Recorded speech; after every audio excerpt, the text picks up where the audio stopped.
Thank you, Deputy Mayor Glenn. Thank you. Our next speaker is going to be Councilmember Garodnick.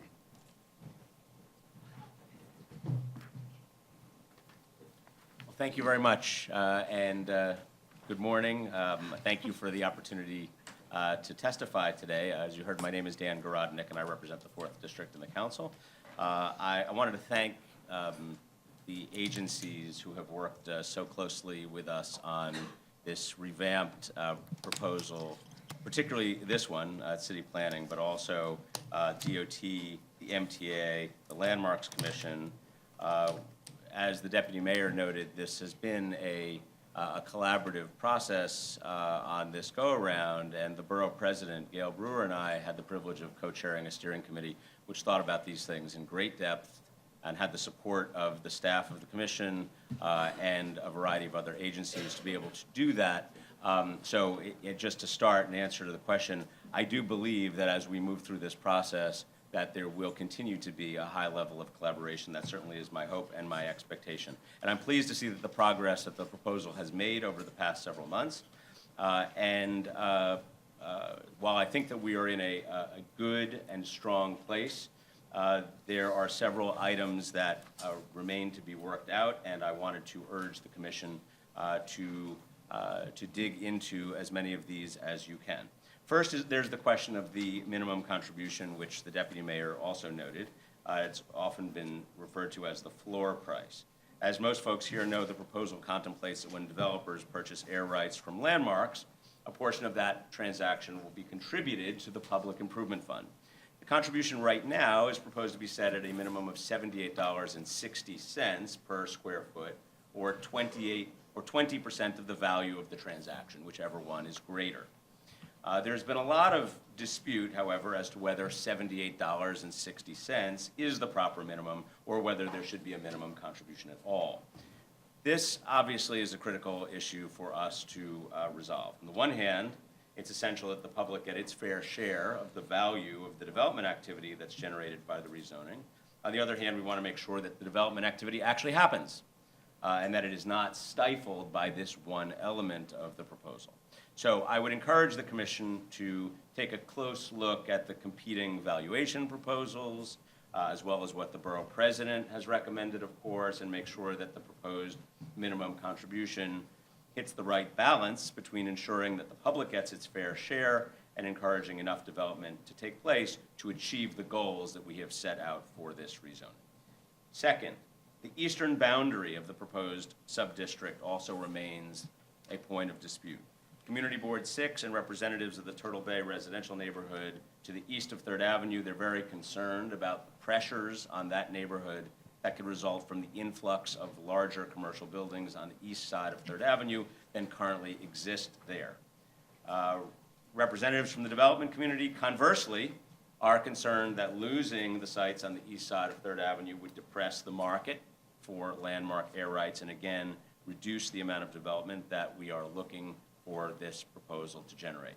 The extent that you're following along on my written testimony, I'm going to breeze by whole paragraphs in the interest of being merciful, because I'm usually sitting in your seats, so forgive me if it looks like I'm not going straight. Everything I say in the written form stands. I'm just not going to say all of it here, just to spare you. Third, there remain quite a lot of concerns about the effects of the proposed changes to height and setback rules in the district. While the steering committee on whose recommendations this proposal is based did recommend that some height and setback rules might be relaxed in order to facilitate as-of-right development, there is concern on the part of the community that the proposed height and setback rules go too far and undermine the framework that has worked well in Midtown since 1982. It's absolutely critical that we keep as much light and air as possible in the concrete canyons of Midtown. Fourth, we need to ensure that public plazas are required under the proposal. Fifth, we need further clarity on the public realm improvements that would accompany the passage of this rezoning. The administration made a number of commitments to the Borough President with respect to the public realm, which I was very glad to see. There remain, however, significant open questions with respect to each of those. By the time that the City Council votes here, there needs to be certainty on all of these commitments. In addition, I urge the administration to make a significant and specific funding commitment to the the Public Improvement Fund as starting capital here. Sixth, changes need to be made to the governance structure of the governing group that will be in charge of dispersing the money that the Public Improvement Fund will be generated. To make sure that the community representatives have a genuine say in the proceedings rather than just a place at the table, the governance structure must either include a supermajority requirement in order for the group to act, or a majority of non-mayoral members of the group. And I should say, it's really just ensure that the structure there allows for some non-mayoral actual participation here, and the way it's devised right now, it could simply be a mayoral act, and that ends it. In addition, protections must be put in place to ensure that funds are maintained in a lockbox specifically reserved for the improvement of the East Midtown public realm. And of course, the governance structure should meet best practices for transparency and accountability. Seventh, we must do everything we can to protect the few high-quality open space resources that already exist in this open space starved area. Specifically, Greenacre Park, a beautiful vest pocket park on East 53rd Street. It's an unusually leafy and restful place of respite for local workers and residents. It's likely to see significant shadow impacts as a result of some of the buildings that are projected to go up. I urge the Commission to review this issue and consider whether there are ways to preserve this exceptional resource. Eighth, and I'm almost at the end here, there's the issue of residential conversions in the area. The very nature of this district is that it is intended as a place of business and an engine of the economy. Indeed, the Deputy Mayor cited some rather impressive statistics as to the amount of real estate taxes that are generated by this area relative to the whole in all of New York City. The administration has agreed to report on residential conversion activity in 5 years to determine whether further action is necessary. The Borough President, to her credit, recommended that reporting be done annually in order to provide adequate notice of any needed zoning changes. I echo the Borough President's call for a more timely reporting requirement here. And finally, I want to note that we make sure that East Midtown continues to be a job center for people in all sectors. That means that the security guards, porters, and others who currently service East Midtown buildings must be respected, and that the cleaning and security jobs created in the new buildings that will go up are good-paying and high-quality jobs. I will conclude by saying, as I've noted many times along the line here, this proposal presents a strong and effective plan to revitalize East Midtown as a premier business district and an economic engine for our city. It represents a significant improvement over previous proposals, and it can transform this district. I'm proud of the East Midtown community for creating the template for this proposal, pleased that city agencies engaged with the community's plan and turned it into action, and I'm excited that this long journey is nearing its end. The concerns I have identified are critical to the success of the plan, but I also believe that they are resolvable and will make for a stronger, better proposal for all constituencies. And of course, other issues may develop later in the process that would need to be resolved, and I will look carefully at any such issues, but we are in a good place. The future of East Midtown is coming, and it is going to be great. So I thank you again for the opportunity to testify before you. I'm interested in hearing the feedback from the public, and of course, I'm happy to take any questions that you may have. Thank you, Councilmember Garodnick. Vice Chair Knuckles. Councilman, thank you for your remarks. I know you have a long history with this. You go back to East Midtown 1, at the very least, and well before that. You rightly point out about the need for a balance with regard to the minimum amount that's been proposed, and the balance between an appropriate amount and hopefully not discouraging development. I'm just wondering, do you have a more precise opinion about what that number might be? I don't, and one of the reasons why this is a challenge, and one of the reasons why we're so eager to see how you all interpret this question, is that we want to have a clear rationale as to why we have a minimum contribution here. Is it to ensure that the public is going to get a certain amount of money in every transaction? Is it to protect against fraud? Is it for another purpose? So I think we need to be clear on what purpose it is serving first, because to the extent that we're putting numbers in the zoning resolution, obviously we should do that with great care.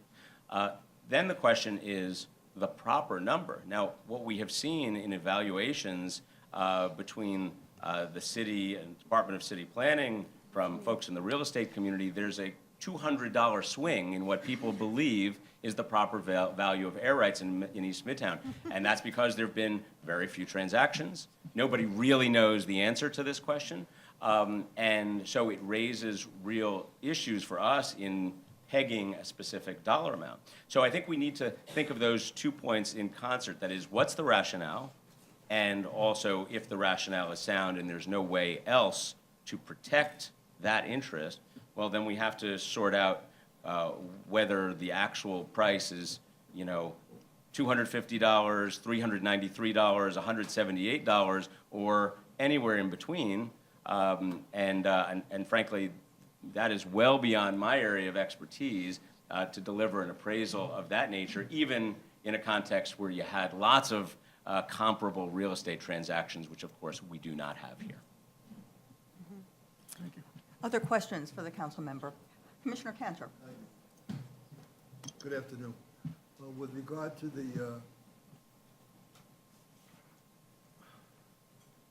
what you were just speaking to, we do have a history going back to the theater district, where we started out with a floor, I think, of, I don't know if it was a floor or a number.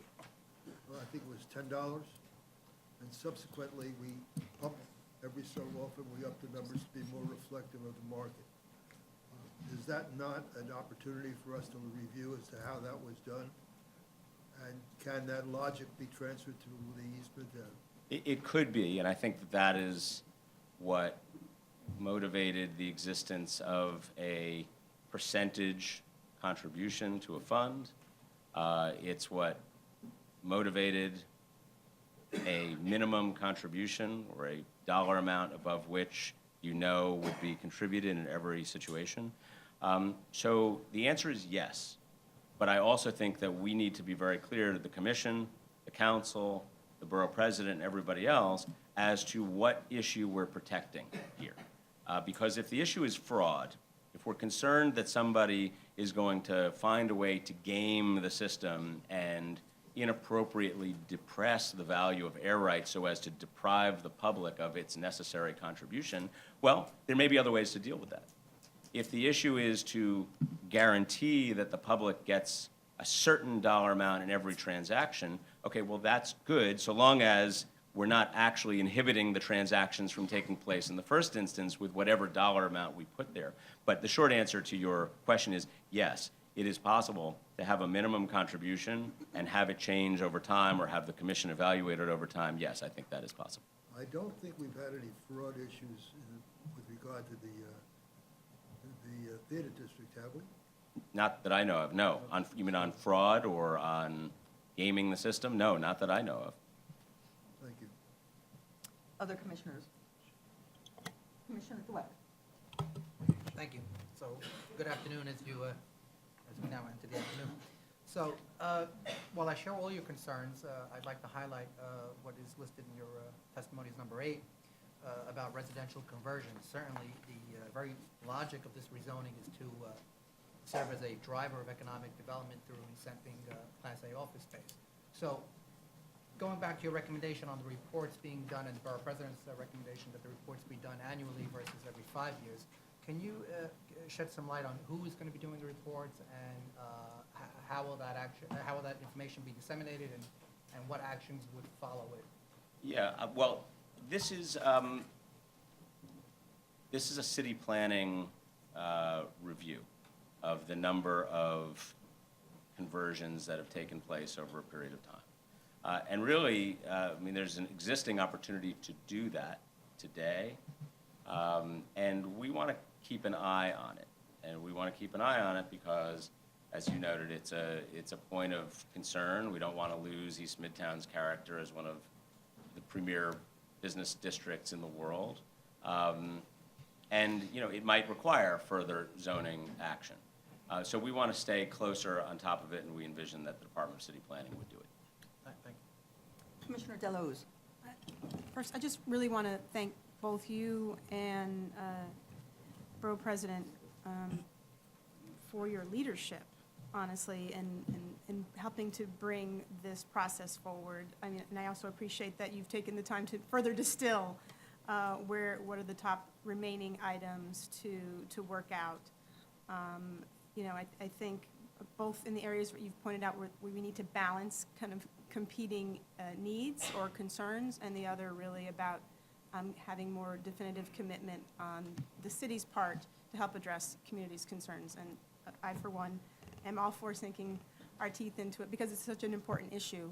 And I also think it speaks to, whenever there's development, I think residents have a stake and want to make sure that their needs and issues are addressed as part of the process too, and that we're not just thinking about the business interests, which are obviously so critical in this area, but really about making sure the city's a livable place for everyone.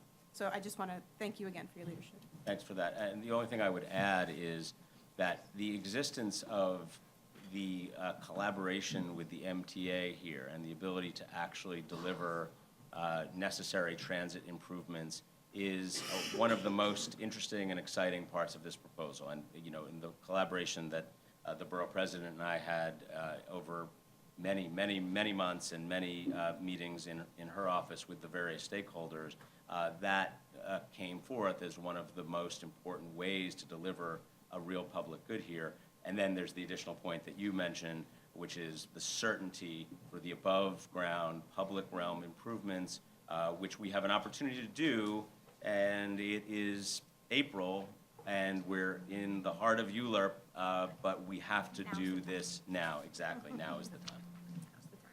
Other questions? Commissioner Cantor. Thank you. I don't know whether this is something that should be included at this time, but you were talking earlier about this is a decades-long event. And as my colleague mentioned, there are concerns for the community. It's going to be a construction zone for a long time. And I'm wondering if we should make any attempt at this point to create some sort of a phasing criteria so that we don't get 3 or 4 buildings all starting out at the same time and totally burying in the neighborhood. I don't think so. And let me tell you why. The vision here, at least the vision that I have, is that this zoning sets a sensible set of rules that will apply not just for a decade, but for the next 20 or 30 years. The Department of City Planning has identified 16 buildings, only 16 buildings in the area between 39th and 57th, 3rd Avenue to Madison Avenue, that they project will actually likely happen. They don't happen all at once. There's a lot of risk that is associated with vacating, demolishing, borrowing, building to make any of these buildings happen. There is sufficient geographic spread to avoid the feeling that everything is happening all at once. I mean, we have that today. I mean, that is the issue today all over the east side of Manhattan. This, I don't think, materially changes it over a 20 or 30-year period in a way that people will feel. So I don't think so. I actually think that the area is due for a new set of rules. We have taken a little extra time to be able to get them right, and I think now is the time for us to put them into place and try to regenerate some more excitement and activity in East Midtown and ensure that it continues to be a Class A office district. Well, I can appreciate that and understand it, but I would come back with the question. You got a large number of blocks, but that doesn't mean that 2 or 3 guys within a 3 or 4 block radius might not be interested in building at the same time. It's true, although the projected sites that the Department of City Planning has identified, they're not, they're sprinkled. They're sprinkled. So either they're wrong, which I don't accept. I think that they're, at least they're probably right. They've never been wrong. Department of the Commission, we know. Or what is actually expected is not, it's not that. And certainly, even with the sprinkling over a decent time horizon, I just don't view it as at least enough of a concern for me to want to create a further delay in this process. Well, I'm not suggesting that at all. Thank you. Other questions for the council member? Thank you very much for your Thank you. time. Thanks a lot. Our next speaker is Borough President Brewer.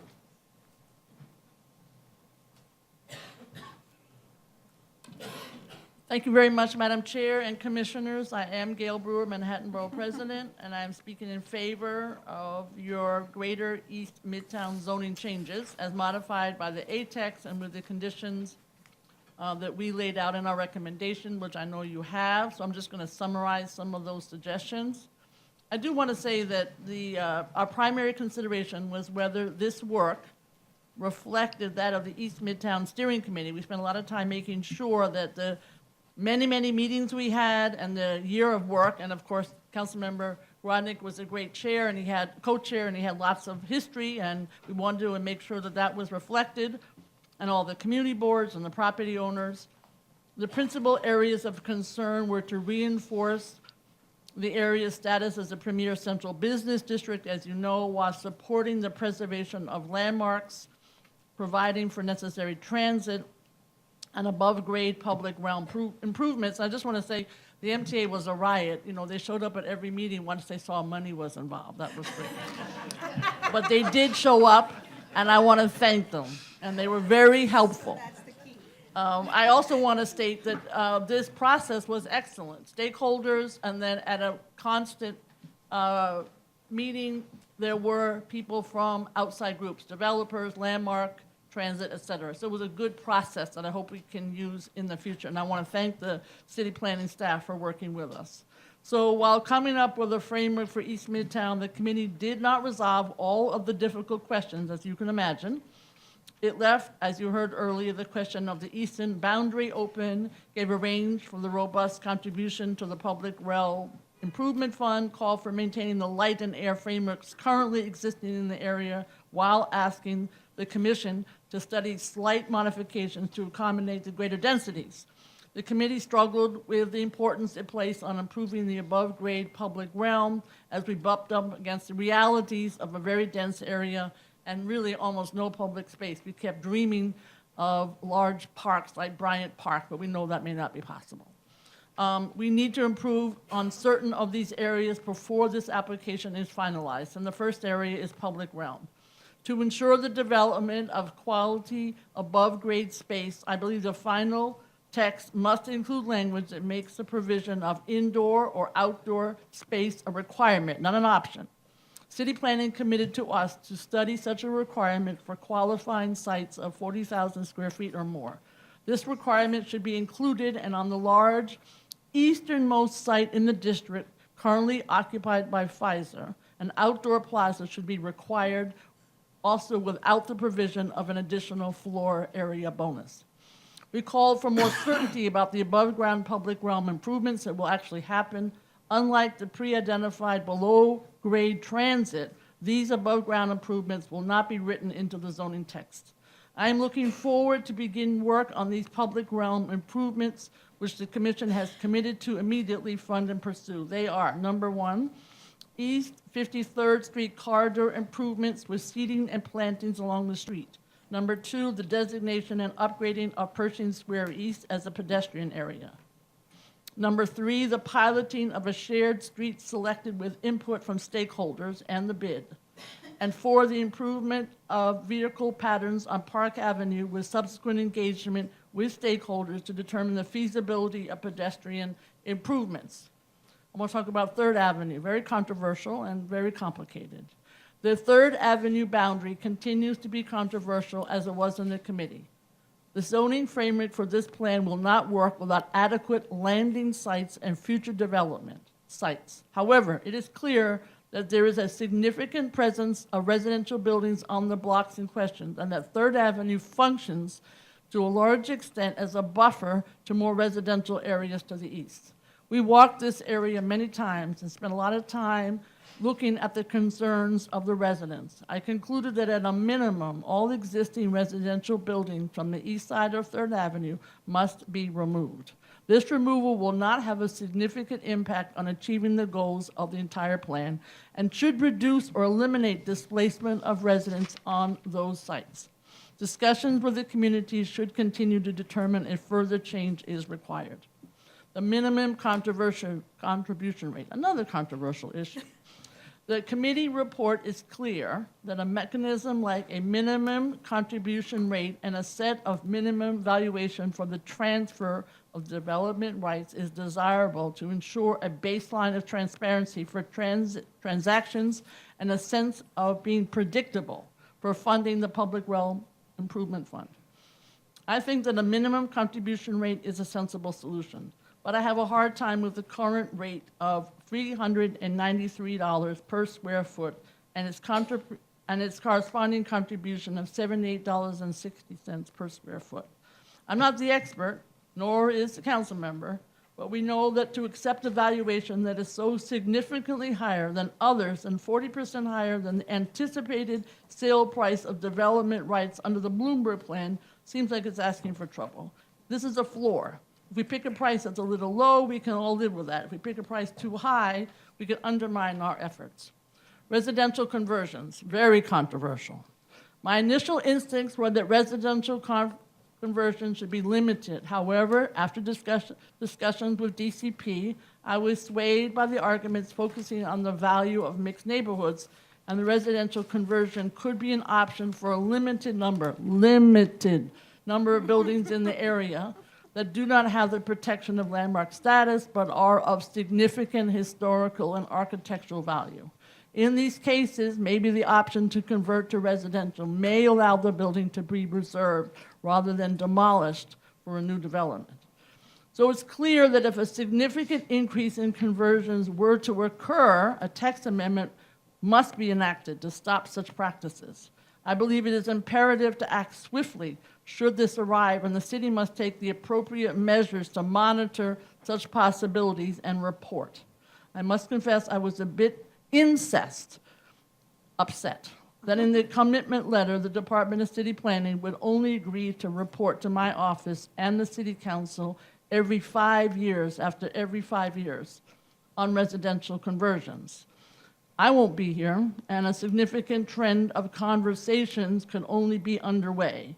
So this commitment is wholly inadequate, and I would really strongly suggest an annual report is done in many other situations. Daylight and shadows. These calculations are abstract, and they defy comprehension by lay people like me. But it is important to make sure that the changes to these calculations and to the height and setback requirements are just slight modifications and not changes that will allow buildings to block out light and air. I urge that the final text include a minimum score for daylight below which a redeveloped building cannot score, regardless of the score of the building it replaces. And I urge the city to continue working with Greenacre Park, a wonderful, wonderful place, to explore all options to avoid shadow impacts from new buildings on this beautiful site. Finally, I've laid out a number of conditions on bolstering the transparency and functioning of the governing group and the Public Realm Improvement Fund, many of which the Commission has agreed to, and we thank you. These include expansion of the governing group to include a representative of a citywide civic organization and inclusion in the final text of language to increase transparency and accountability. I also think you should consider requiring a non-mayoral appointee to support the selection of public realm improvement projects. And thank you very much for your time and your commitment to East Midtown into our city. Thank you. Thank you, Borough President, both for the comprehensiveness of your remarks and for the passion. Questions for the Borough President? Commissioner Levin. I really don't have a question, but a comment. We are in such a better place on this go-round than we were, when we started this 4 years ago. And I just want to say to you what my colleague, Commissioner Dillos, said to the council member. Thank you to both of you for your leadership in getting us here. We have a rational number of issues remaining to work on. We have people apparently widely committed to making this work, and that wouldn't have happened if the task force hadn't happened. So I thank do you want for doing that. I appreciate that. I want to thank the task force and obviously Jim Karras and Batya Gerhardt from our office and all of your amazing Manhattan commissioner hat. Thank you. Thank you. Thank you very much. Other questions for the Borough President? Then, Thank you very I'm much. sorry, Commissioner Ortiz. Yes. Hi. You mentioned the issue of public space, and that came up quite a bit. And I'm curious what your take is on, and you mentioned there are 87 POPs in the district. Are there any issues of privatization of those spaces or concerns about that? And, to what degree does the shared street that you mentioned you'd like to pilot play into providing public space that is actually used as an alternative? These are all good questions. We wrestled with this a lot, to be honest with you. Landmarks and TDRs and transit were easier to solve. There literally is no public space. It's not like you can expand something. So I'm teasing about Bryant Park, but there is nothing. And the POPs issues are challenging on many levels. They have been for years. Indoor, outdoor, we need help. I mean, there are some suggestions in the West 40s, but nothing north of that. That's why we suggested West 53rd Street as another example. I think we need creative thoughts on the issue of public realm in this area. It's the shared streets that? a possibility, yes. It obviously takes place in other cities. There's one now in Queens, and it's something that's newly been considered by the city of New York. Will it work? Question mark. It may work in Queens with less, where there is one, where there's less traffic. This is the most congested area perhaps in the country in terms of the businesses and the concentration and the density. These are questions that we need help answering, to be honest with you. We did not come up with the best solution on this topic. And I was one of the people who kept bringing it up constantly because also we had a lot of union representative at the steering committee. They're there all day long, doormen, construction, and so on, and a place to eat lunch is extremely necessary, not to mention all the other business people. Thank you. Okay. Other questions? Your restaurants will be great, Commissioner, but I kind of like the food trucks and getting a sandwich and having a place to sit, I'm just saying. Commissioner Efron. I just want to mention that other cities have a network of rooftop spaces, and I don't know if that's under consideration, but I hope it will be. Anything, we're open for all ideas on open space. I'd take the Pfizer building down and make a big park. but Not going to happen. It's one option. Thank you so much, Thank you Borough very much. President. Very much.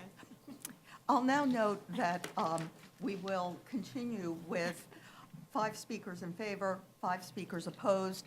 In keeping with Planning Commission practice, our elected officials are able to speak at length, but from here on forward, we ask that people be limited to 3 minutes of comments. And our next speaker in favor is Frederica Cuenca. Good afternoon, everyone. It's a pleasure to be here. I'm Frederica Cuenca. I'm the Senior Director of Strategic Initiatives at the MTA. And I want to say really thank you to the Borough President and to the Council Member and to all of the staff. It really has been an extraordinary collaborative process, and it's due to all of that we are here today. So with that, I'll go into my remarks. The Greater East Midtown rezoning proposal complements and builds on the massive public transit investments underway to serve this area. For the first time in a generation, the MTA's system is expanding. The first segment of the 2nd Avenue subway opened in December, and already riders on the Lexington Avenue line are seeing less congestion on their trains and in their stations. East Side Access will bring Long Island Railroad riders directly into Grand Central at a new terminal. The ongoing MTA capital program investments in the city's existing transit infrastructure also directly and indirectly benefit East Midtown riders. Over the past 30 years, MTA has transformed its immense system by investing in trains, tracks, power, and stations. We renovated Grand Central Terminal, making it a wonderful public space and a well-functioning transportation hub. Looking ahead, new signal systems for the number 7 train and the Queens Boulevard line will increase reliability and capacity. In addition to these major investments, we have literally hundreds and thousands of escalators, vents, pumps, elevators that need to be maintained and replaced so that people can rely on them and the system as a whole runs smoothly. Reinvestment in our existing system is essential and a cornerstone of the MTA's capital program. Well over 80% of East Midtown's workforce arrive by transit, and a well-functioning transit system is essential to East Midtown's success. The Greater East Midtown proposal contributes in a meaningful way to the area's infrastructure. The zoning proposal approaches East Midtown as a district with a transit network that supports it. In addition, the as-of-right framework will encourage investment by providing certainty in the process to both the developers and the riding public.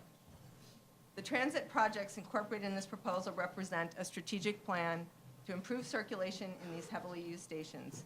These projects include wider stairs and escalators at key pinch points, new entrances and new stairways to platforms that provide entirely new paths of travel, new ADA elevators, making it easier for all riders to use transit. Together, these projects will greatly improve the way riders move through these stations. We've been pleased to work with the Greater East Midtown Steering Committee, the Borough President, Councilmember Garodnick, Deputy Mayor Alicia Glenn's interagency group. It's truly been a great effort. This rezoning proposal will contribute significantly to the transit area's infrastructure and ensures that the area changes, and that as the area changes, so too will the transit network that serves it. Thank you, Ms. Cuenca. Questions? Commissioner Efron. Thank you. One of the other challenges of such a dense district already, before the rezoning, potential rezoning, is pedestrian traffic, and the underground pedestrian tunnels have been really successful. Is there any MTA plan to expand the Park or further enhance the ones going under Park into other avenues? Oh, so the existing tunnels, you're right, those have been a great improvement. And with East Side Access, we're also going to have more entry points into the network, and a number of, really in the Vanderbilt corridor area, there are opportunities to increase that. As there may be opportunities to increase access into the 47th Street cross passageway there, and we would be looking at opportunities if they become available. It's actually, for those of you who are sort of, students of this area, of course, all of these buildings along Park are built on top of a massive transportation infrastructure. And so while it looks like there might be lots and lots of opportunities, we do have to be mindful of what's underneath it, and there might be a track or something like that. So all of those things would be taken into consideration. But there are no plans specifically on the Grand Central access points in this proposal. Commissioner Dillos. Ms. Cuenca, it's good to see you again. I remember when you came the first time before us, so Yes. it's nice to see that so many of the issues are in a better place. I'm just wondering if the MTA has an official, because the MTA is going to be one of the primary beneficiaries of the funds, I'm just wondering if there's, if you all have an opinion or a thought about the whole prospect of a minimum contribution, whether that's a good idea or not. That is really outside of our area of expertise. We will be ready to work with the people who are just making the determinations about those funds, but I'm really not in a position to have thoughts about that. Thank you. Good enough. Other questions for Ms. Cuenca? Commissioner Levin. Yes, thank you. It's so great to have you here with a precise list of transit improvements. That was like the main missing piece last time. We had no idea where this money was going to go and how we were going to prioritize what needed to be done. So it's just terrific to have that priority list embedded in the zoning. But I want to ask you about, there are a number of the stations that are outside the rezoning area, but are nonetheless on the priority list for improvements. And I wonder if you could, so it's the 59th and Lex station and the two, the Bryant Park station and Rockefeller Center on the BD line. Help us understand why it's appropriate to improve those stations in conjunction with the rezoning area, which is some distance away? So, this actually came out of the process that we went through with the steering committee. And we looked at all of the stations that, as a network, serve East Midtown. So if you live in West Harlem, or you live up where I live in northern Manhattan, or if you live in southern Brooklyn, you're going to end up coming to East Midtown on a 6th Avenue line station. That's the way you're going to get here. It makes the most sense. And when we looked at the numbers of how people are traveling and how they're getting to East Midtown locations, almost half of the people getting out at 42nd Street, Bryant Park, are actually going to East Midtown. So it is an East Midtown station. Similarly, Rockefeller Center has a large number of people who are going into East Midtown, and 59th Street. People walk in because you make a decision about, I like getting my cup of coffee here, or this has an escalator, or I like this transfer point better than that transfer point. And people make decisions based on where they live and where they're going, what stations to use, and it isn't always the one that is the absolute closest to their destination. It's the one that is convenient. Okay. So you found there is a user nexus Oh, between those absolutely. stations and this area? Absolutely. Thank you. So it makes it greater. Other questions? Getting their steps in. Thank you, Ms. Cuenca. Our next speaker in favor will be Peter Lempin.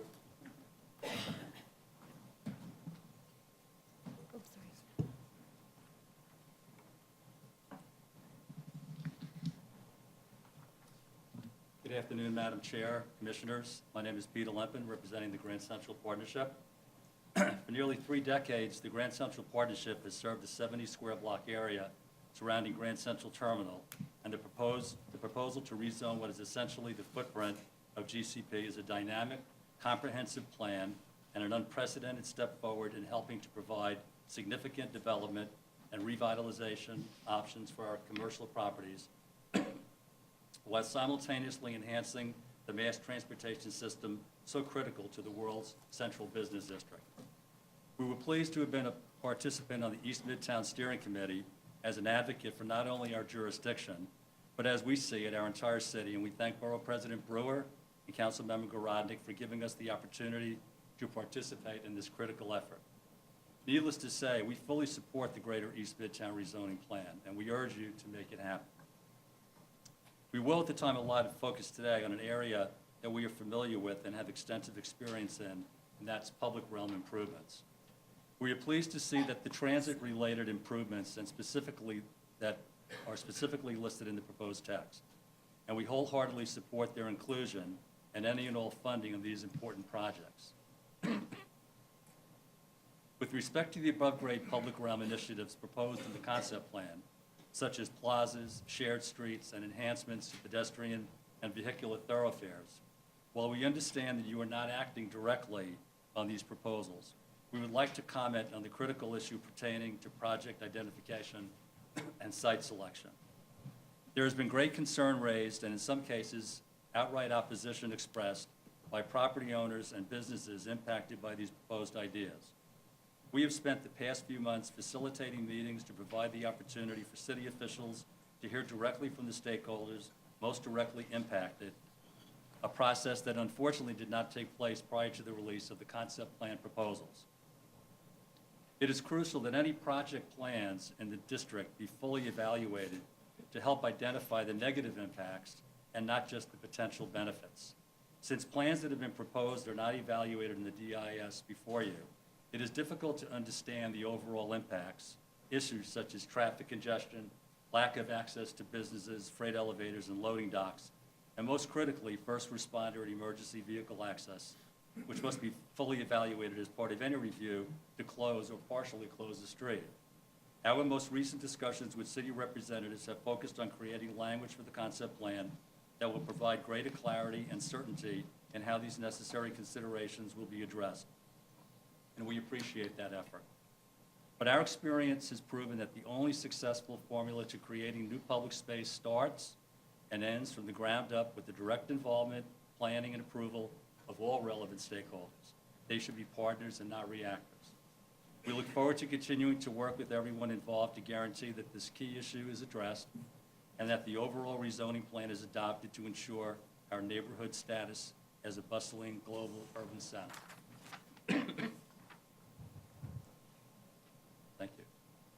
Questions for Mr. Lempen? Commissioner Dillos? Thank you for being here.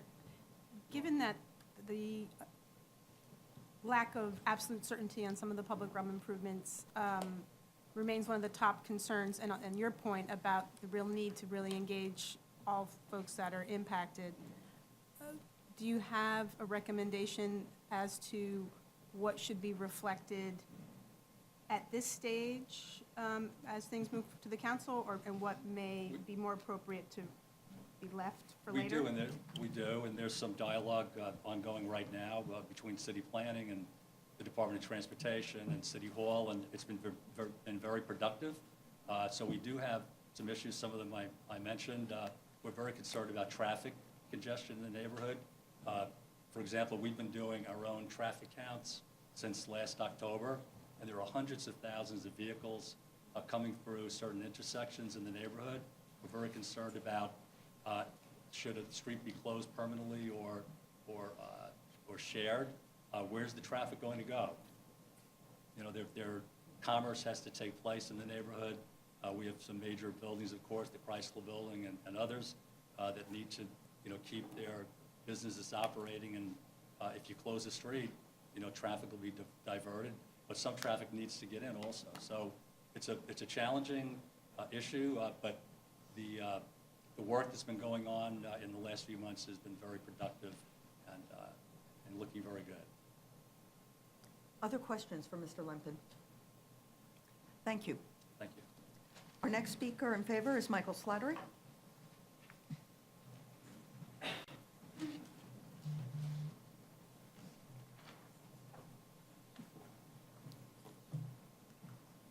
Thank you. Good afternoon. I'm Michael Slattery, representing the Real Estate Board of New York. We have our testimony here written, and we will also send to the commission analysis that we've done on the various topics that I've mentioned. I'll just try to go through a few of them now. The real challenge being faced here is how do you encourage development of new modern office buildings in an area with virtually no vacant sites, high land costs, and existing buildings with high rents and low vacancy. I think the plan attempted to do that. However, I think we've seen some problems with the proposal and would like to make some suggestions. In part, I think the plan was designed to favor office development on the avenues, and we see that avenue development is probably the highest land cost around. The recent announcement, for example, of 245 Park Avenue selling for $1,250 a square foot is indicative of the challenges that someone faces for new office development. Also, it's supposed to generate a significant amount of funds for the public realm improvements with this concept of a floor price. We think the implicit and explicit aspects of the plan here are really impediments to new development, and we have a number of suggestions on how to improve the plan. As for the floor price, we recognize the need for the floor price to determine the overbuild contribution. However, the market study that was done by Landauer, we think, is flawed in a number of ways. One, I think it focuses on land sales when we're really talking about TDR sales. We analyzed the Landauer report looking at only TDR sales and following the city's methodology and arrived at a floor price of $179. I'd also note that looking at the air right sales in the Landauer report, none of them were more than $393. So it's hard to see how that could be a floor price when no TDR sales above that amount. Also, in terms of qualifying sites, we suggest that there should be, mid-block should be allowed to be a qualifying site. There are a number of buildings in East Midtown that are Class A office buildings, Tower 49 as an example, BlackRock as another. And we're not saying that we think in these locations, however, there should be greater site controls placed on developments here in order to make them a mid-block and make them a qualifying site. A couple of those would include that it would have to be a through-block site with at least 75 square foot of frontage on both avenues, so both streets. And that kind of is typical of what we are seeing with the Class A mid-block buildings there. Also, the enlargements are another way of trying to stimulate new investment and larger buildings on the avenues. And here we think this should be done through a certification as opposed to an authorization. We think that there can be specific conditions that are established that would ensure that enlargements are really enlargements that result in a fully integrated new structure.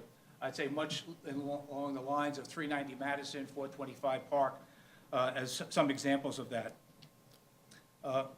And lastly, the contribution rate should be established. It's for the pre-61 buildings. We think that the methodology should be the same for both post-61 and pre-61 buildings that are overbuilt. There seems to be no reason to distinguish how those are done. So- Thank you, Mr. Slattery.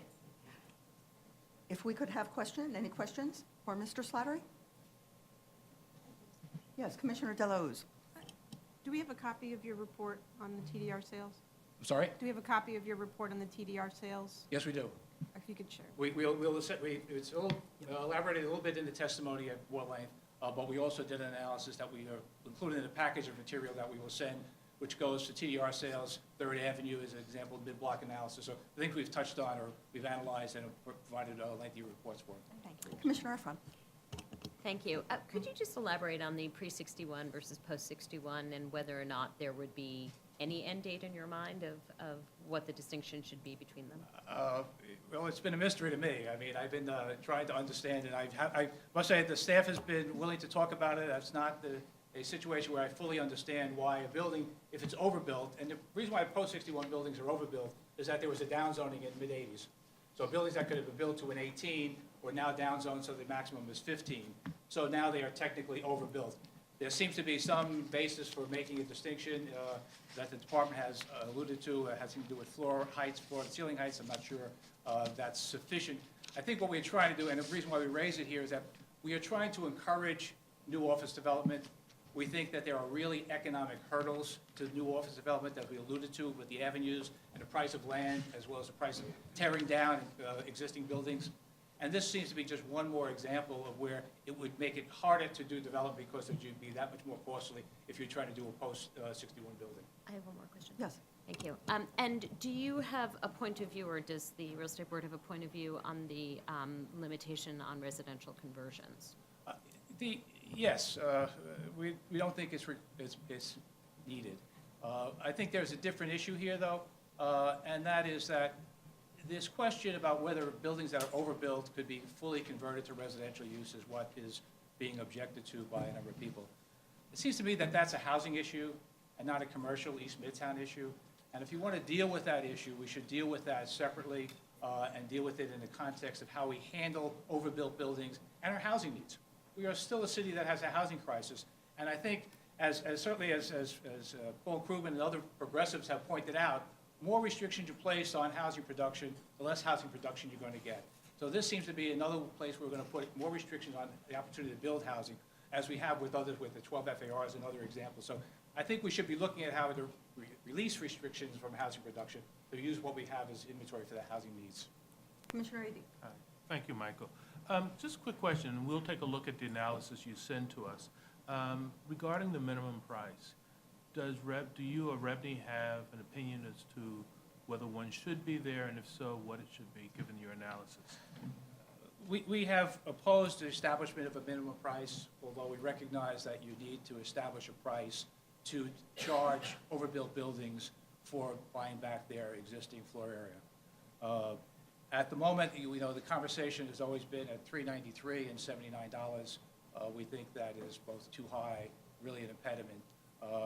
The analysis, I think, that we have done moves one more in the direction of a price which we think is reasonable to set as a standard, and whether there's a minimum price that could be established as a result of more accurate transaction information is a question I think we'd be willing to entertain. Other questions from the commission? Thank you, Mr. Slattery. Thank you. We'll now turn to 5 speakers in opposition to the project. The first, Dev Gandhi.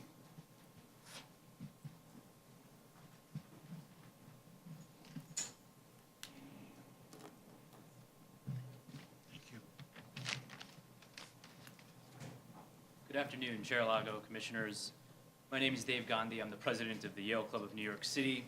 And in the vein of stakeholder engagement, we own and occupy the building located at 50 Vanderbilt Avenue between East 44th and 45th Street. I'm grateful for the opportunity to appear here today and be heard.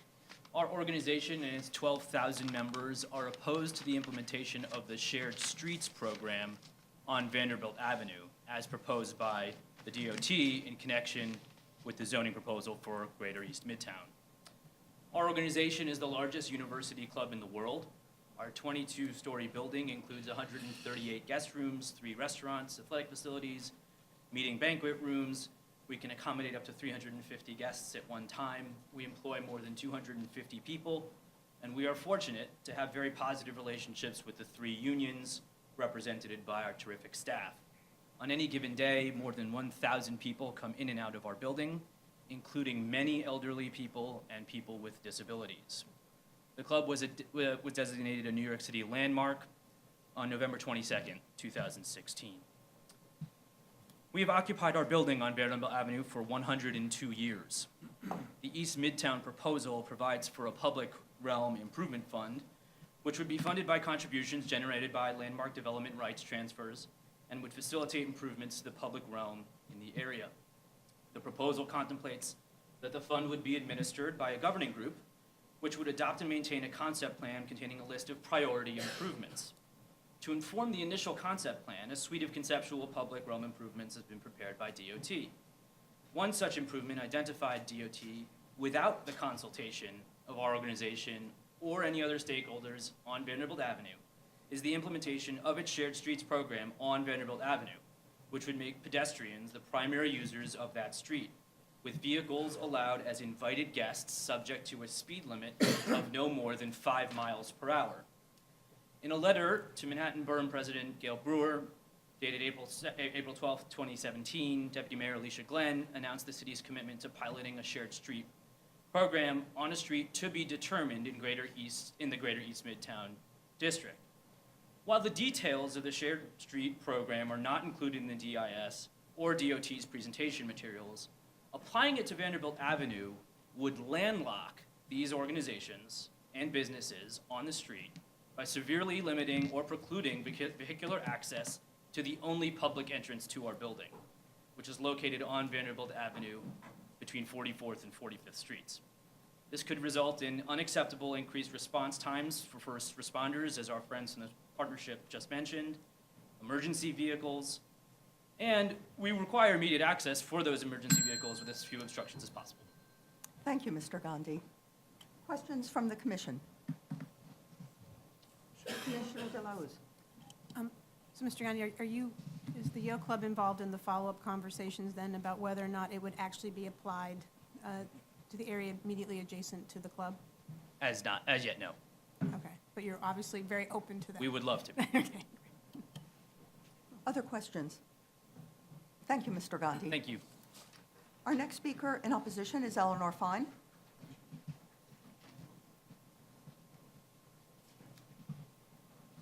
Is Ms. Fine here? Here. Great, thank you. Hard to get around here.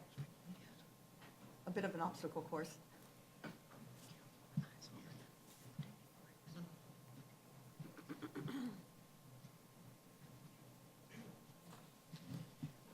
Good afternoon to everybody. I'm Eleanor Fine. I represent myself. I live here, and I was born here. One of the reasons given for supporting this proposal is that we cannot compete with other cities around the world for new businesses. My argument is, do we really need more? Do we really need to crowd in more buildings in an already overcrowded area? Does Manhattan have to be number one in everything? At present, Manhattan is a center for finance, fashion, entertainment, theater, museums, galleries, tourism, health, hospitals, research, and technology. Let the other boroughs have a chance. Paris is the most visited city in the world. After the megatour Montparnasse was erected, there was such an outcry that all future tower construction was situated at La Défense, away from the center of the city. Do we really have to replicate the dark and gloomy canyons of Wall Street throughout the city with more banks and Dwayne Reeds anchoring the projects? By constructing more glass behemoths, are we really making the city more attractive? Or are we destroying that which makes the city the destination of so many visitors? Madison and Lexington Avenue were service streets, situated midway between the major avenues, 5th, Park, and 3rd, and they were narrower. Do we really need another 6th Avenue squeezed in these narrow spaces? Does the mayor think higher density will attract business from Tokyo and Japan? At present, the current infrastructure does not support the traffic that already exists. Larger buildings mean even more people crowding into an already overburdened system. First things first, be concerned with rebuilding mass transit before adding to the problem. The city received, I believe, $200 million to improve the subway at Grand Central. In return, the developer was allowed to build a 57-story structure at 42nd and Vanderbilt. Window dressing may be proposed to the entrance of the station and entrance to the subway, but you cannot widen the platforms. Narrowing the staircases, removing the sheathing around supporting columns may add inches. That may add up to a foot or two. Certainly not enough to compensate for the additional usage this building or any other development in the area would require. Are all the new workers in the area going to ride their bicycles to work? I feel we are being scammed and that those who are in position to allow construction of such a tall building were aware of it too. What about the lives of the people who live and work here? Aren't their daily experiences important? As it is, they sacrifice a lot. 30 people waiting at a bus stop because the service was cut back when the attenuated buses came into service. Subway platforms dangerously overcrowded with escalators that are invariably out of service. With more people, there will be even greater crowding, and we'll need packers who push the passengers onto the trains the way they do in Japan. With super tall buildings going up and casting huge shadows, will we all have to go to Central Park to get a little sunlight, but not in the winter months where the towers of 57th Street cast shadows up to 72nd Street? Right now, the fastest growing business in technology, it seems they prefer large horizontal floor space as opposed to high rises, which entail getting around by elevators. Google's recent development on the west side is a perfect example of adaptive reuse, purchasing an older building and outfitting it for current uses. Ms. Fine? Why is it the same Ms. Fine, handful of if I developers? could ask that Yeah, you submit yeah. your actually quite poetic testimony? Yeah, I will. Why Thank is you. it the same I'm a- handful of developers who seem to own the city are changing it forever? Is it greed, power, or mine is bigger than yours being played out against our laws? Ms. What are Fine, our I'm afraid we priorities? have quite a large number of other people testifying. Just We have would- one more paragraph. Okay. If, All right. thank you so much. You're very welcome. And now, questions for Ms. Fine. Thank you. Thank you. Our next speaker in opposition is Lynn Ellsworth.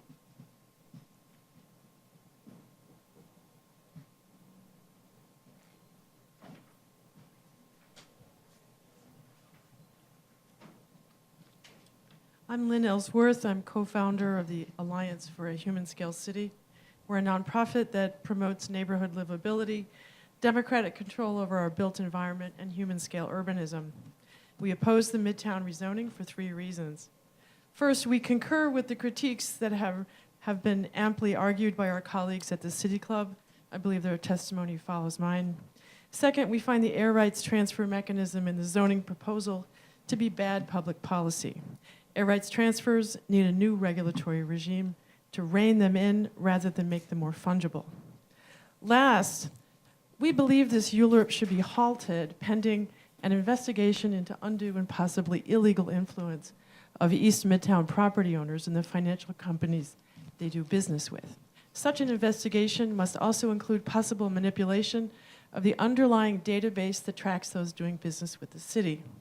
The City Planning Commission and the Department of Housing Preservation and Development are 2 agencies described in paragraphs 18B3 of Section 3702 of the Campaign Finance Law, who must contribute lists of those doing business with the city to the Mayor's Office of Contract Services. How do Fisher Brothers, major property owners in Midtown with a clear stake in the outcome of Midtown East ULURP, do not find themselves on the list should be one point of such an investigation. New York's campaign finance law states that those doing business with the city cannot contribute more than $400 to those running for mayor. An analysis of the mayor's donor list reveals that since the starting gun went off for the East Midtown ULURP, many businesses with a direct and obvious stake in the outcome gave $49.50 to the mayor's reelection campaign, not the $400. A few examples include Block 1323, Lot 8, owned by North End Equities, Block 1289, Lot 45, owned by the BD Group, and Block 1303, Lot 1, owned by Fisher Brothers. Just as bad, but if not worse, is that during the year-long run-up to the ULURP starting gun, during which time the rezoning was planned, mapped, and designed, the real estate industry gave $2.5 million to the mayor's reelection fund, all in contributions in excess of the $400 noted above. Such donations represent about 66% of the total in the campaign fund.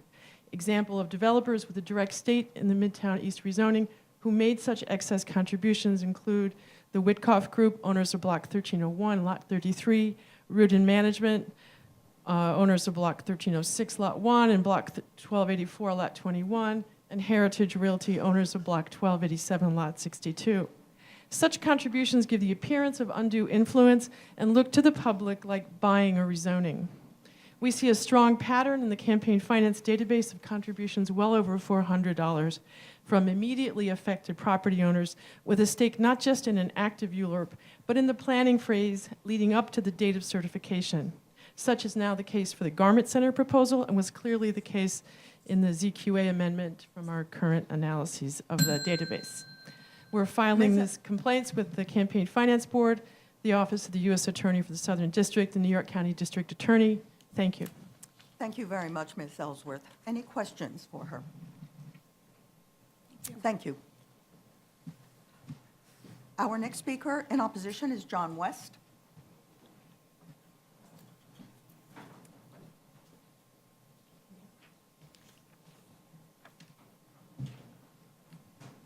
Thank you, sir.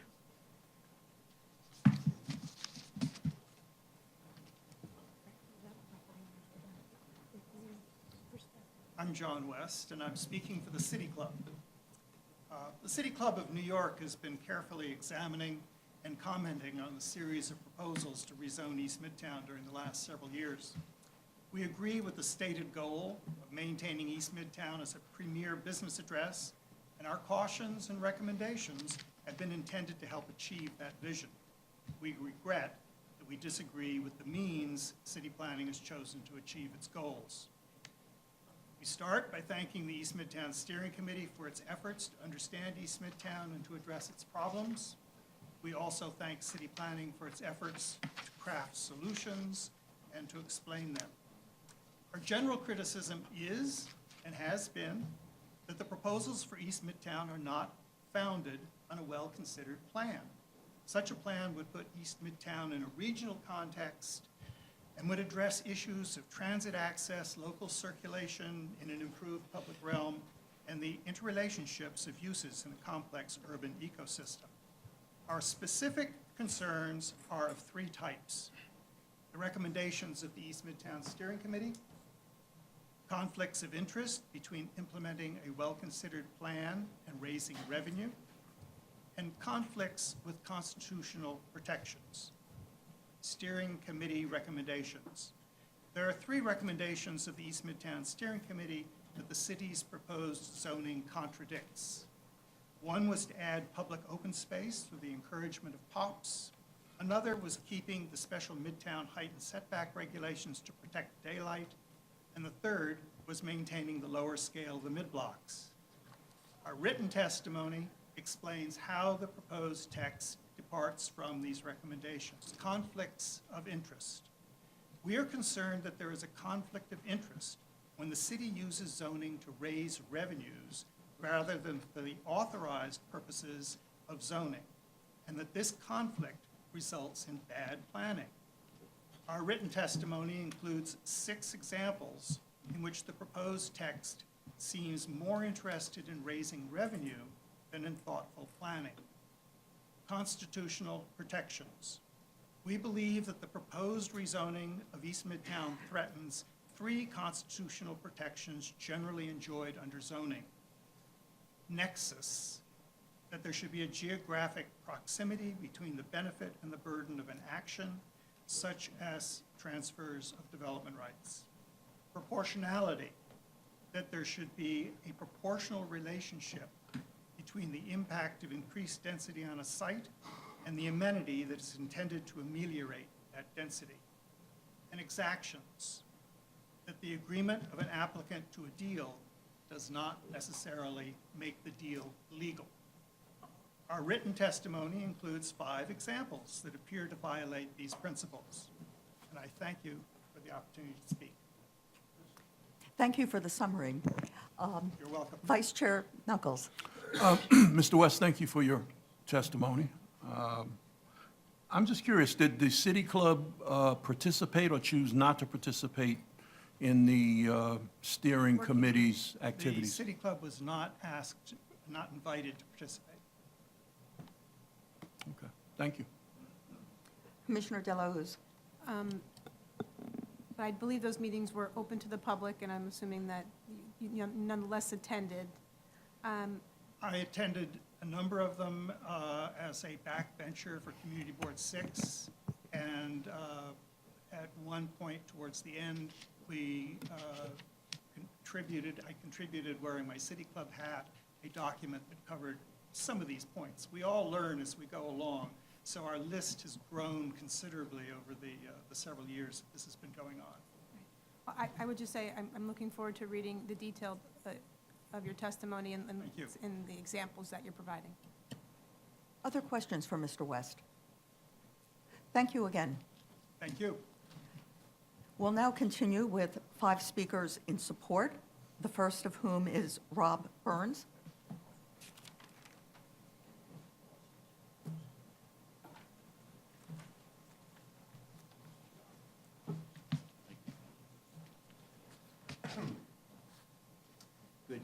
Good afternoon now. I'm Rob Burns. I'm president of the East Midtown Partnership, which is the business improvement district covering the north and northwest parts of the proposed sub-district. I will only echo what some of the people I worked with on the steering committee, including Rebney and the Grand Central Partnership, said, and thank the Borough President, City Councilman Garodnick, and the Department of City Planning for what was really a great process. We did all learn a lot. No one got 100% of what they wanted, but I think what you have is generally a well-crafted plan. That said, we have a few issues we'd like to visit. I'm actually going to skip over. I'll let you refer to my written testimony for 2 of those issues. One is public outreach when it comes to public realm improvements, especially with directly affected stakeholders. The other one goes to the floor prices on transferable development rights, which you already heard about. I want to be here right now to chiefly advocate for keeping the east side of 3rd Avenue in the proposed sub-district. South of 56th Street, I should say. And I think the proposed area that's in question is between East 48th and East 56th Street. The fact is that with the exception of 1 or 2 lots along those block faces, that property has been high-rise and in many cases overbuilt commercial since the 1970s. Some of those buildings along that 8-block stretch are in excess of 1.3 million square feet. We understand the concerns of area residents. We work closely with them. And they're part of our board of directors. But we nevertheless, and we understand we don't want this proposal encroaching on the residential space, but nevertheless, we feel it's very important to keep those blocks in. I should note that the area that would have a maximum right of 18 FAR, which is granted greater than currently allowed, but it's far greater than the maximums along Park Avenue and around Grand Central Terminal, which is called for in the proposal. With the only exceptions being, by the way, at 875 and 885 3rd Avenue, which are on either side of 53rd Street, and also over an extremely busy subway station in great need of improvement. Going back to what Commissioner Efron asked about before, that's also part of a great network of tunnels moving people between the 6 train and the EM trains. And as if anyone's been there before, the escalators are out all the time. The platforms are universally crowded along all of those areas. The tunnels are in need of improvement, the passageways. So we feel it strongly that 885 and 875 3rd Avenue should still be in play should the developers wish to rebuild any of those buildings. I would prefer not. I'm just renewing my lease in one of those buildings, so, okay. Thank you very The rest you much. can read in my statement. Any questions? Any questions for Mr. Burns? Thank you. Thank you. Our next speaker in support is Joseph Rosenberg.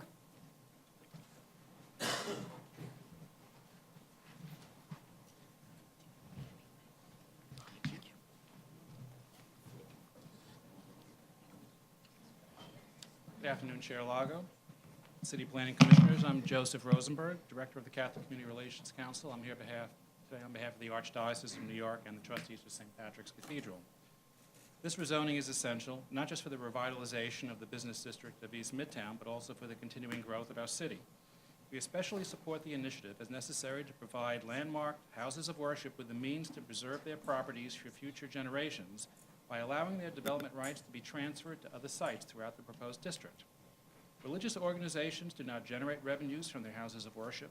They are ineligible to receive public funding, and they face great challenges in maintaining their unique architectural features of their landmark properties, which include stained glass and carved stonework. Funding through this rezoning will be invaluable towards preserving this landmark. As caretakers of St. Patrick's Cathedral, one of the most prominent landmarks in our city, and visited by over 5 million visitors annually, we urge, however, that the Commission reconsider the so-called floor price for transferring development rights from landmarks in the district.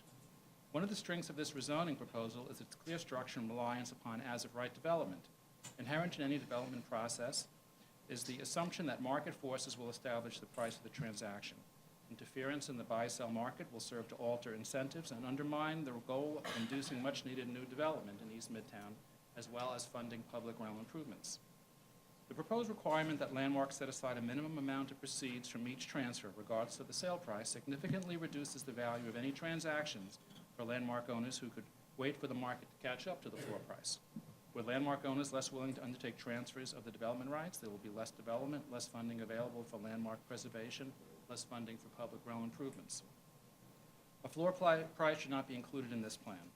Taxes for every other real estate transaction in the city are based on the actual consideration of the arm's length transaction between willing sellers and buyers. To treat owners of landmarks in a different manner is counterproductive.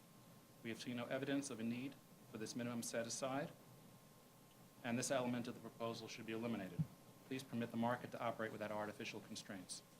An underlying rationale for a floor price is that owners will circumvent reporting the consideration received from a transfer.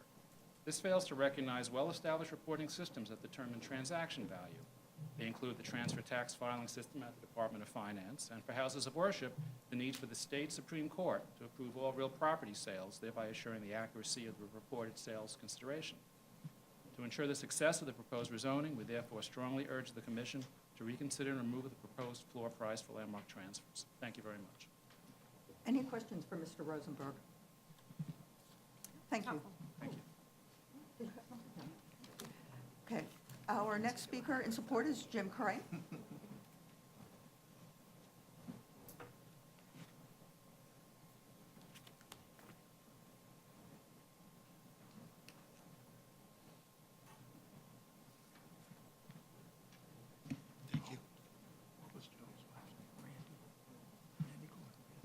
Good morning. My name is Jim Corrine. My family and I own the Lieber House, as well as two other landmarks, 240 Central Park South and 608 Fifth Avenue. Lieber House has approximately 285,000 feet of unused air rights. We strongly support the proposed Greater Midtown rezoning.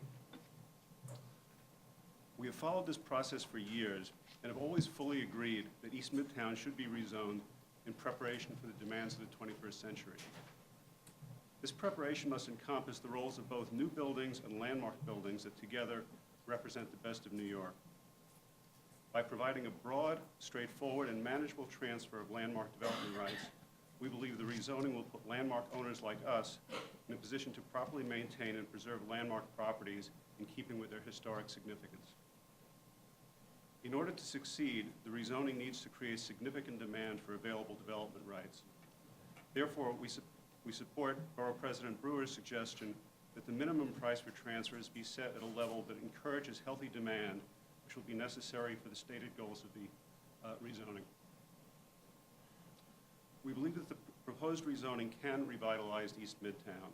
We're committed to ensuring that Lieber House remains an iconic building and an active part of the thriving and globally competitive district. Thank you. Thank you. Any questions for Mr. Curry? Thank you very much. Our next speaker in favor is Michael Parley.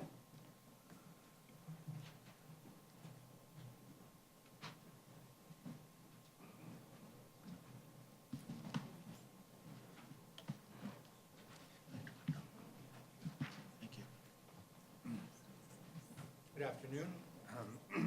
My name name is Michael Parley. I am the president of Development Consulting Services, which is exclusively devoted to zoning consulting here in New York City. That's all we do, just zoning, just New York City. I follow all the changes to the zoning resolution, but in Midtown zoning most avidly. My friend Patrick Tu and I wrote most of the original Midtown Special District in 1980 and 1981 when we were both with the Department of City Planning. So I know Midtown zoning. I am here to state that I applaud this East Midtown zoning proposal. When the first version of East Midtown was proposed in 2012, I was not a big fan, mostly because I believe that landmarks in East Midtown were being treated shabbily and inequitably. This time, I'm happy to be here to express my support for the proposal, since under this version, the landmarks in East Midtown are being treated very properly and fairly. Department staff working on this have produced for you a very far-sighted and competent set of regulations. My comments today will focus more on two reservations I have, but do not mistake my limited reservations for the admiration for and approval of this needed effort. Mitigating my enthusiasm for the proposal are two reservations. One, the proposed special permit for hotel use in section 812621 is misguided and counterproductive. It is not really a land use provision, and as is common knowledge, is intended to favor a particular union. This is not the proper use of land use and urban planning functions of the City of New York, and I doubt it would withstand any legal challenge. Moreover, very few hotels will be built under this proposal because there is nearly no one who will want to suffer 18 to 24 months of administrative torture to produce a hotel.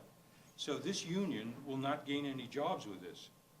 Instead of a special permit, I recommend that hotels be permitted by certification with an advisory committee set up to make recommendations to the commission on each application. The advisory committee could have a city council member and a representative of the union on it, as well as others, and this would be more of a win situation for all. Number two, we have been advised by staff that a qualifying site which buys floor area pursuant to section 8164, that is from a remote landmark, cannot also buy landmark TDRs from a proximate landmark under section 7479 if they are so geographically situated that a section 7479 landmark TDR is possible. It is to the city's advantage to permit a site to do both, to supplement one with the other, since the city will receive benefits under the qualifying site 8164 transfer, which would not from a purely 7479 transfer. These reservations aside, I commend the commission and staff for a very excellent proposal. Thank you. Thank you. Questions for Mr. Parley? Thank you very much. Thank you. We will now turn to speakers in opposition, the first of whom is Joseph Ginix.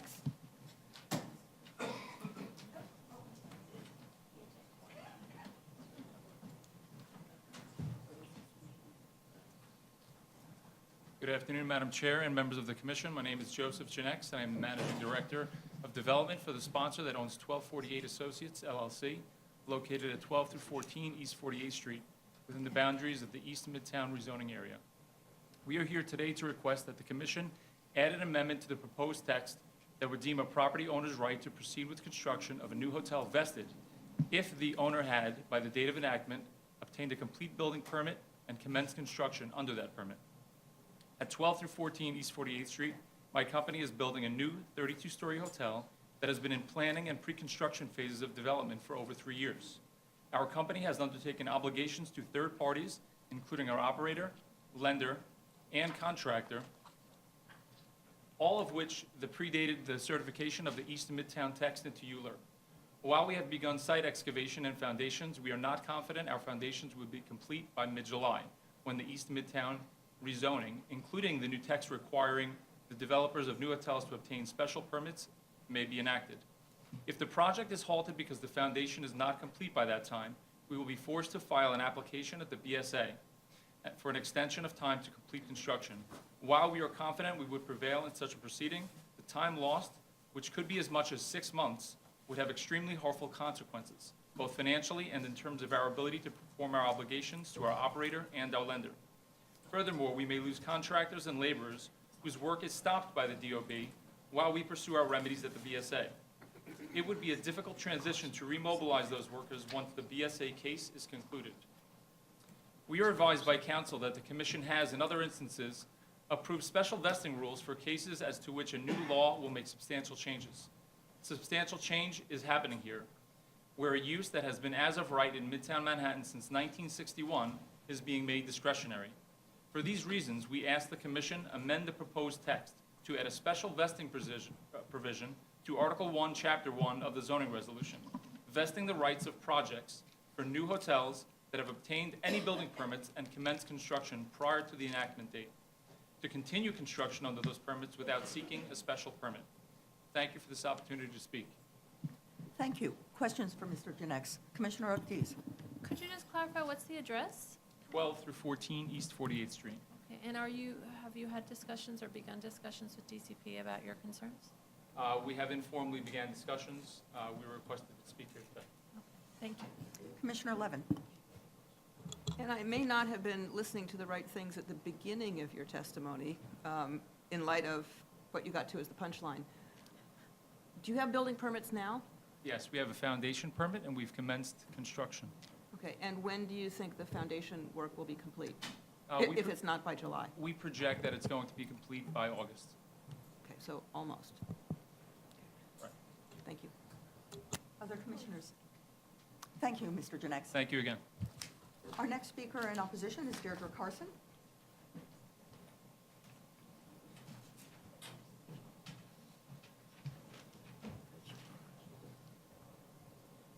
Deirdre Carson from the firm of Greenberg Traurig. We represent Hid Rock Realty, which is the company with which the preceding speaker, Mr. Janex, is employed. And I'm just going to elaborate very slightly on what he said and then submit my testimony in writing. And that is simply to say that there are quite a few examples in the zoning resolution of cases in which special vesting rules have been written in order to accommodate projects or situations that are in development. There are some that have been so specific as to name a particular case where a variance was obtained for a particular project. In Tribeca, that's one that sticks out in my mind. But then there are a number that were done when quality housing was materially altered over time. There was one that was done when you introduced regulations for things like street trees and so on. So it's not a practice that is without precedent. A number of us in the land use industry regard the prohibition on hotels in Midtown as a significant step by the Commission, since it's not merely the 61 zoning resolution that permits them, but hotels, which are in many cases iconic buildings in East Midtown, have existed since zoning has existed in New York City. This is a material change. Planning for hotels takes a long time. It has taken a long time in the case of my client's hotel, and we would like not to have to interrupt the process and suffer significant economic loss as a result of the enactment of this otherwise very salutary plan. Thank you. Questions for Ms. Carson? Commissioner Ortiz? Earlier, we heard some testimony about a request for hotels by certification versus special permit. Could you speak to your position on that?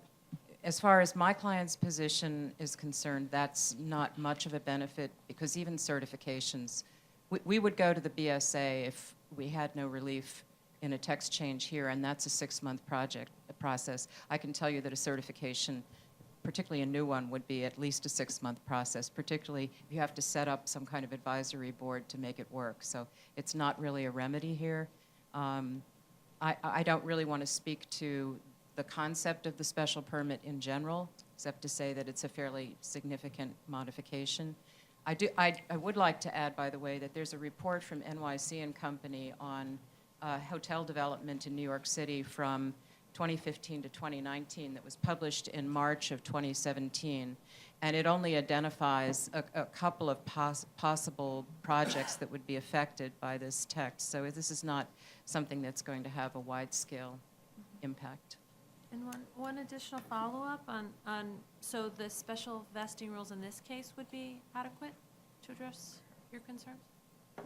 If you were to adopt such a principle as we've suggested, yes. Thank Commissioner Levin. Well, I had one question, but now I've got two. The NYC & Co. report, does it identify your client's site? They missed it. Oh. Very interesting, but they Which didn't other say. ones did they identify that, I guess we could go look at the report. There's one Are on there 30 others in the rezoning area? There's one on 39th Street that got a permit in December, according to my research. There is another that's identified that doesn't have any permits. It would not be a new building, it would be a conversion of an existing building, and so therefore would constitute other construction under the vesting rules, which you've done special text for that too in some cases, so it's not impossible there. Okay. And the initial question I had for you, which I should have asked the previous speaker, is is there a brand associated with this new hotel? There's a confidentiality agreement in effect between our client and their operators, so we're not in a position to disclose that publicly. Okay, but there is an operator. Yes, there is one under contract. Okay. And that's one of the motivating reasons for our making this request, because we Okay. have obligations to deliver a product. Thank you. Other questions? Commissioner Dillos. Ms. Carson, thank you for being here. I'm just wondering, have you made suggestions about the exact vesting language?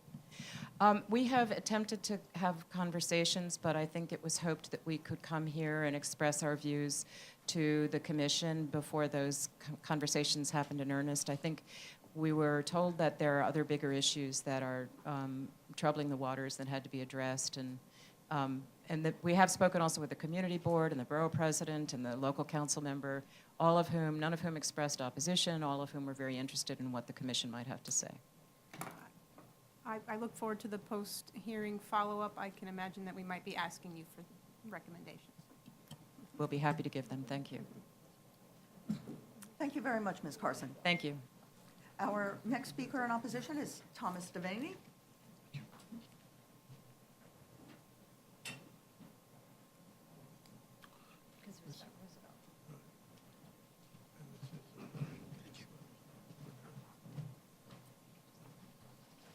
Good afternoon. Tom Devaney, Municipal Arts Society. MES recognizes that the primary goal of the current proposal is to incentivize significant expansion of commercial office space to improve the area's viability as New York's premier business district. We also acknowledge the effort by the city to foster and incorporate stakeholder input.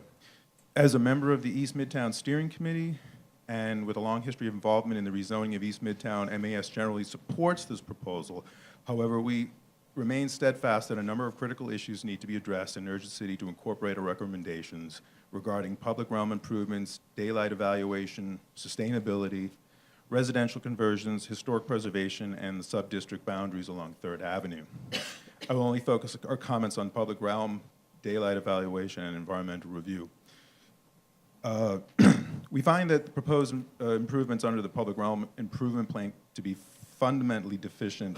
Although the plan proposes over 300,000 square feet of right-of-way improvements, unlike the proposed transit infrastructure improvements, these measures are not codified into the text amendment.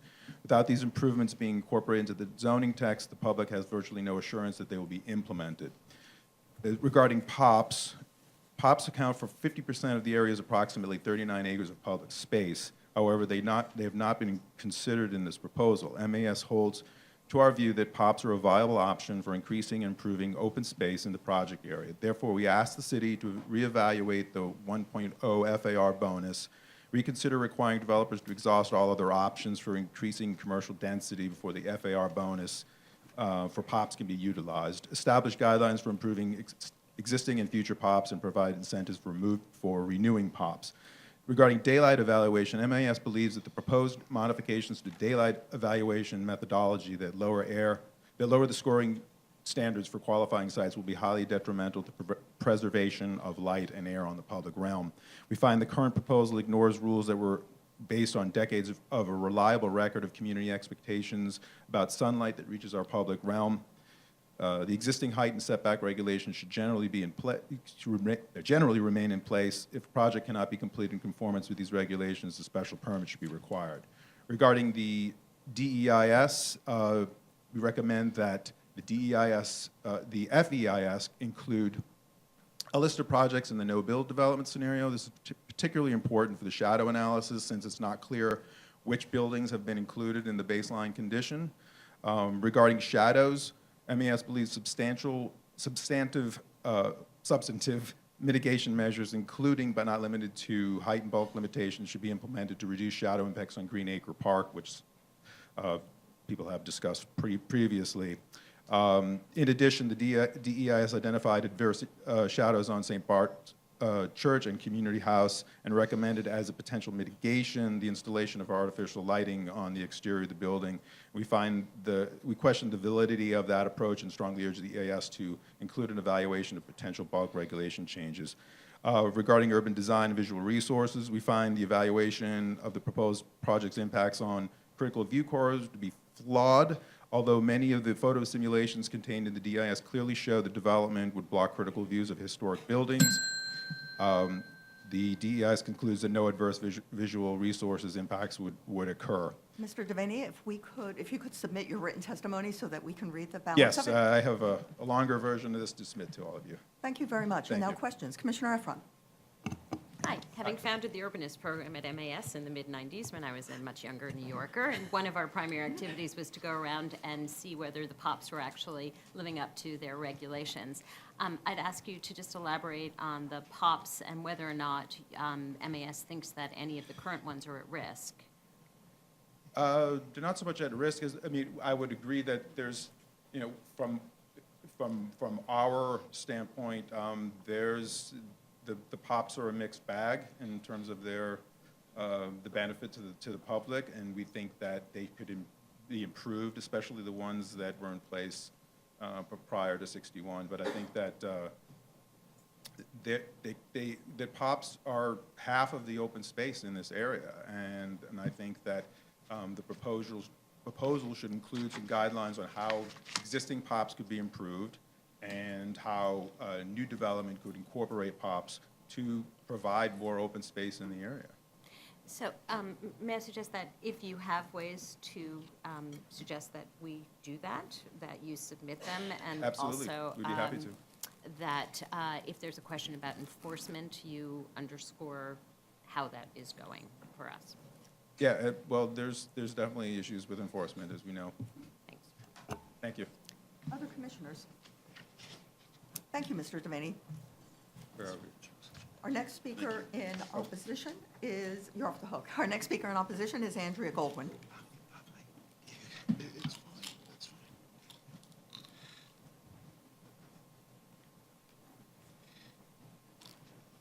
Thank you. Good afternoon, Chair Lago and Commissioners. I'm Andrea Goldwyn, speaking on behalf of the Landmarks Conservancy.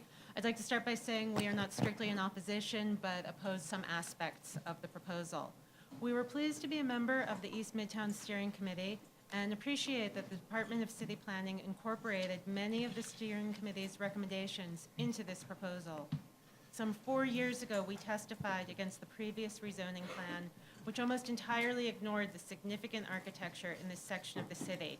Our main focus then and now is the protection of Midtown East's historic buildings. Through the steering committee and interagency processes, landmarks have taken a much more central role. The commission has designated Landmarks Commission has designated 12 individual landmarks last year, and the current proposal significantly expands the ability of landmarks to transfer unused development rights. We were delighted with these 12 landmarks, but there's more to do. Our priority list for designation includes sites such as the Hotel Intercontinental and Poston Building, which are eligible for listing on the National Register of Historic Places, and they are now labeled as projected development sites. We urge the LPC to bring them to a public hearing. Regarding the Landmark TDR program, we're pleased to see that landlocked landmarks will have the opportunity to sell development rights across the rezoning area. As you know, the original intent of the 7479 transfer provision was to provide building owners relief from the cost of maintaining landmark buildings and to assist in their overall preservation. The proposed 20% assessment on transfers is at the low end of the range the steering committee recommended and should ensure that this intent can be realized. We oppose the floor price, which would disadvantage landmarks. The market is unpredictable and the 3 to 5 year schedule of evaluation insufficient. As we've seen, a lot can change in just a few years. With the floor price, the city would be creating a set stream of revenue for itself, while landmark owners would have no such guarantee. Once the assessment is collected, the proposal should provide better guidance on how it's to be used to ensure that it truly benefits the Midtown East community. A list of non-transit public realm improvements should be included in the zoning text. It should be clear the improvements go beyond standard upgrades, such as left turn lanes, that DOT typically funds. The list of MTA improvements is extensive, and as 2/3 of them are outside the rezoning area, one could conclude that the MTA could add to this list indefinitely, using all the funds before any above-ground work is undertaken. This plan will bring substantial new development to Midtown East. It has been successful in creating certainty for developers and has far surpassed its predecessor in what it gives the public, but that job is not complete. Thank you for the opportunity to express the Landmarks Conservancy's views. Thank you, Ms. Goldwyn. Questions? Commissioner Efron. Do you have a map of the buildings you would consider for landmark designation you could share with us? I don't have it with me, but I'd be happy to send it to staff. We do have it. Other questions? Thank you, Ms. Goldwyn. Thank you. Our next speaker in opposition is Michael Gruen.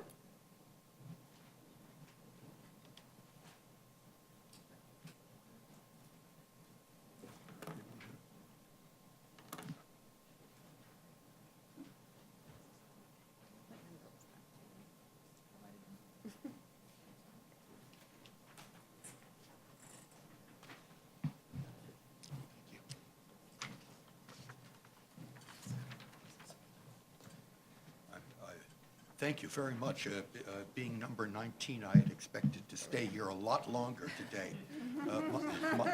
We've been alternating 5 in favor, 5 opposed. Very kind of you. My name is Michael Gruen. I'm president of the City Club. You've heard from John West, and he has presented covered a lot of the ground that I would. I want to focus a little bit more on the legal aspects of this, partly because I think they're so important and partly because I'm a lawyer. The issue was raised back in 2013 by the City Club, I think it surprised a number of people at that time, and I'm talking about the issue of constitutionality of exacting a fee in exchange for granting a permit or granting zoning rights.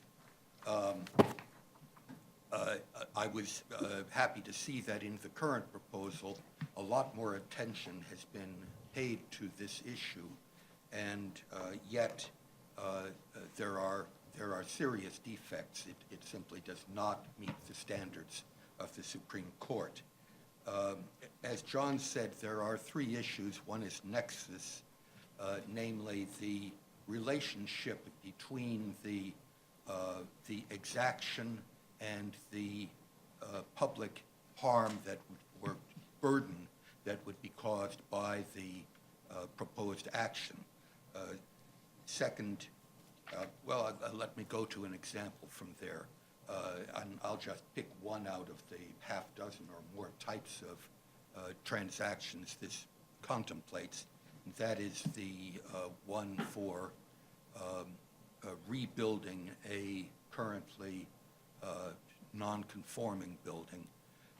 The nexus problem there is that the owner already has the right to rebuild that building, or even just to maintain it in its present condition, by exercising the right under the new legislation to rebuild without retaining 25% of what is already there. Doesn't add any additional FAR. It doesn't change anything, in fact, that would impact the public, and therefore there's nothing to charge for.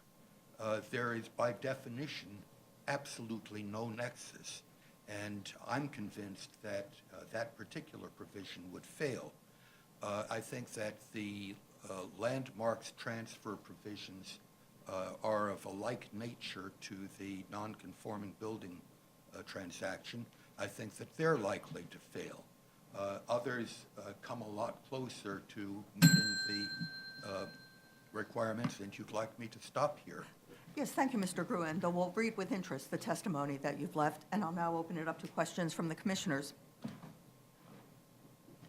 Well, thank you very much for the thoughtfulness. We'll now turn to speakers in support, starting with Paul Selver.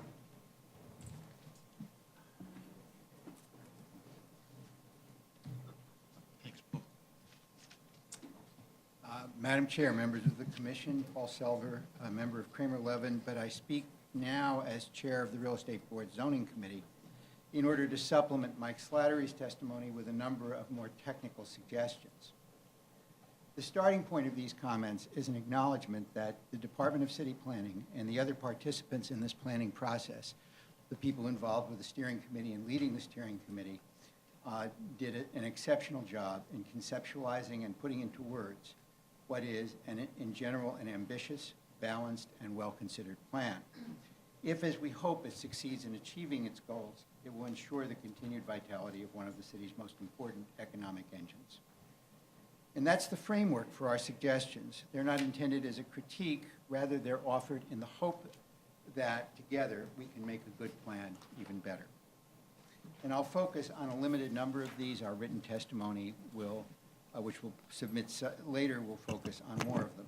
The first is a suggestion that Michael Parley made, and I won't elaborate on it, but it is to allow 81642, which is the as-of-right but cap transfer provision for floating landmark development rights, to be used in conjunction with Section 7479, which allows uncapped but discretionary landmark transfers of development rights across the street. Michael explained why this is an excellent idea, and we thoroughly endorse it. The second is to allow the mandated sidewalk extensions, or widenings as they're called in the text, on Madison Avenue and Lexington Avenue to be covered by a cantilever or an arcade. One of the keys to a successful avenue front building is the ability to offer large base floors. Requiring that these extensions be uncovered materially reduces the building's base floor plates and compromises its marketability. And covering them need not degrade the pedestrian experience if an adequate minimum height is established in the text. The third is not to offset any existing residential floor area on a zoning lot in calculating the maximum residential floor area for a qualifying site. This is because inclusion of this floor area for mixed buildings is an artificial and counterproductive distinction between development rights parcels that are improved with commercial buildings, where there's no penalty on residential development in the new building from a zoning lot merger, and parcels that are improved with residential buildings, where this, in fact, creates a penalty in the zoning lot merger. And by penalizing mixed-use development in these situations, the text discourages mergers with parcels containing residential uses, and it will likely result in less commercial development, which is not what this zoning is intended to achieve, than might otherwise occur. Not requiring the offset would place all of these mergers on an equal footing, and we believe facilitate larger commercial buildings.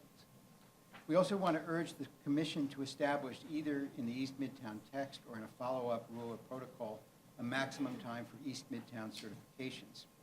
Today, certifications can take 9 months or even longer, despite the fact that the required information is straightforward and easy to apply.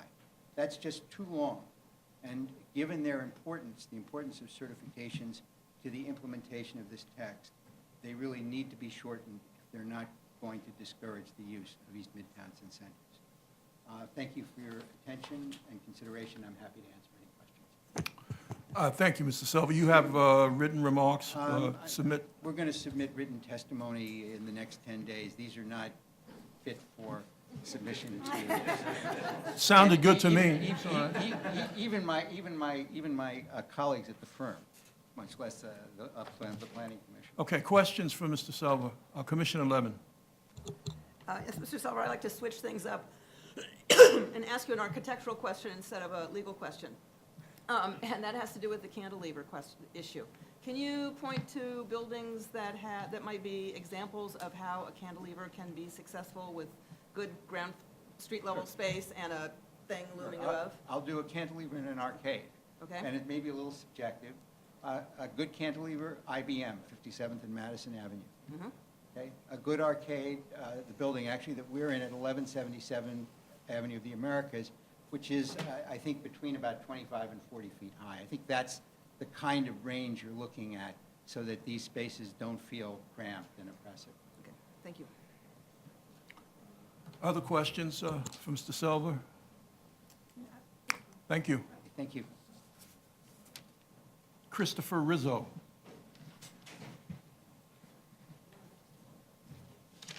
Thank you. Good afternoon. My name is Christopher Rizzo, and I'm here representing the Greenacre Foundation, which is the owner and operator of Greenacre Park in East Midtown. The foundation is supportive of the goals of the greater East Midtown rezoning and the revitalization of East Midtown. This is the purpose the Rockefeller family had in mind when they created Greenacre Park, after all. But we are asking the city to use the secret process to protect this park and the legacy of this family. You're going to be getting a letter from the foundation from me, which is going to raise a number of points about the East Midtown rezoning, and I just want to summarize 2 key points. The foundation's first comment is that the EIS should categorize the shadow impacts on Greenacre Park as significant. Development of all the projected and potential development sites would essentially eliminate afternoon sunlight in the park, harming vegetation and eliminating one of the park's defining characteristics, which is sunlight. The FEIS must include mitigation for these impacts. The foundation realizes and appreciates, of course, that not every shadow impact rises to a level of significance, but Greenacre Park is not an ordinary public open space. For one, it is the only green space of its kind in East Midtown. Second comment is that the FEIS should include mitigation for these impacts. Only a small part of this rezoning area has the ability to shadow Greenacre Park. And of those buildings that couldn't go up, they have to reach a certain trigger height in order to start shadowing Greenacre Park. So the foundation thus asks for the creation of a review process for shadows that is triggered only if and when a relevant new building application is submitted. It should require applicants to disclose, number 1, disclose shadow impacts on the park, and number 2, available efforts to mitigate them. These kinds of non-binding review procedures are used throughout the zoning resolution where impacts are by their very nature site and design specific. Again, we are supportive of the goals of the East Midtown rezoning, but we ask you to use this environmental review process to protect this park. And thank you for your time, and we'll be submitting a letter very shortly with more details about these comments. Thank you, sir. Questions for Mr. Rizzo? Very specific. Thank you. Thank you. John Alschuler?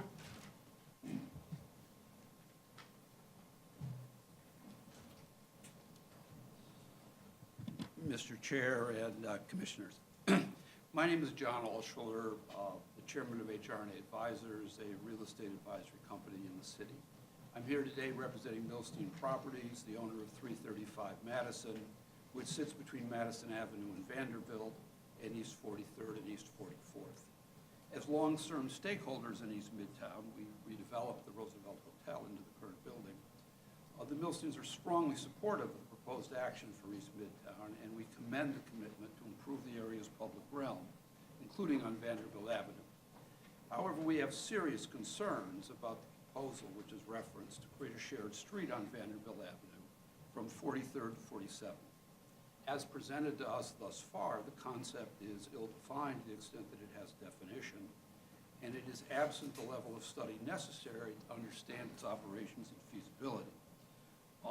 For example, one of the more charming aspects of the rendering that we were shown shows a series of trees blocking access to our loading dock, source of some modest concern. A proposal of this nature requires close analysis of the potential impacts on building access for traffic, deliveries, loading and unloading, the procedures for emergency vehicle access, a plan for the activation of the pedestrian realm, accompanied by a strategy to maintain these areas, among other considerations. Shared streets have worked very well in some areas around the world, particularly Covent Garden in London and other places. Whether or not that concept, which has worked well elsewhere, is appropriate to this particularly heavily traveled corridor is a matter that requires this examination. So we'd like to see a specific and detailed design that can be studied. We'd like a forum in which to address concerns to the extent it still exists. We'd like to look at some alternatives that meet the very laudable objectives of the city, which perhaps would widen sidewalks and do other matters without doing a particular concept of a shared street, which carries with it a particular technical definition. So my client is strongly supportive of the proposed rezoning, but we're deeply concerned the city would move forward with the shared street proposal without either meaningful engagement of the stakeholders on the corridor or really study of the shared street concepts and the available alternatives to accomplish the laudable objectives. We look forward to working with the city to determine an appropriate path to move forward. We all know that Vanderbilt Avenue is hardly a garden today and can certainly be benefited by substantial investment in public improvement, but those public improvements can and should occur without threatening the functionality of a street that is home to thousands of jobs and hundreds of millions of dollars in real estate assets. Thank you very much. Thank you, Mr. Altshuler. Questions? Our next speaker in support is Lois Cremens.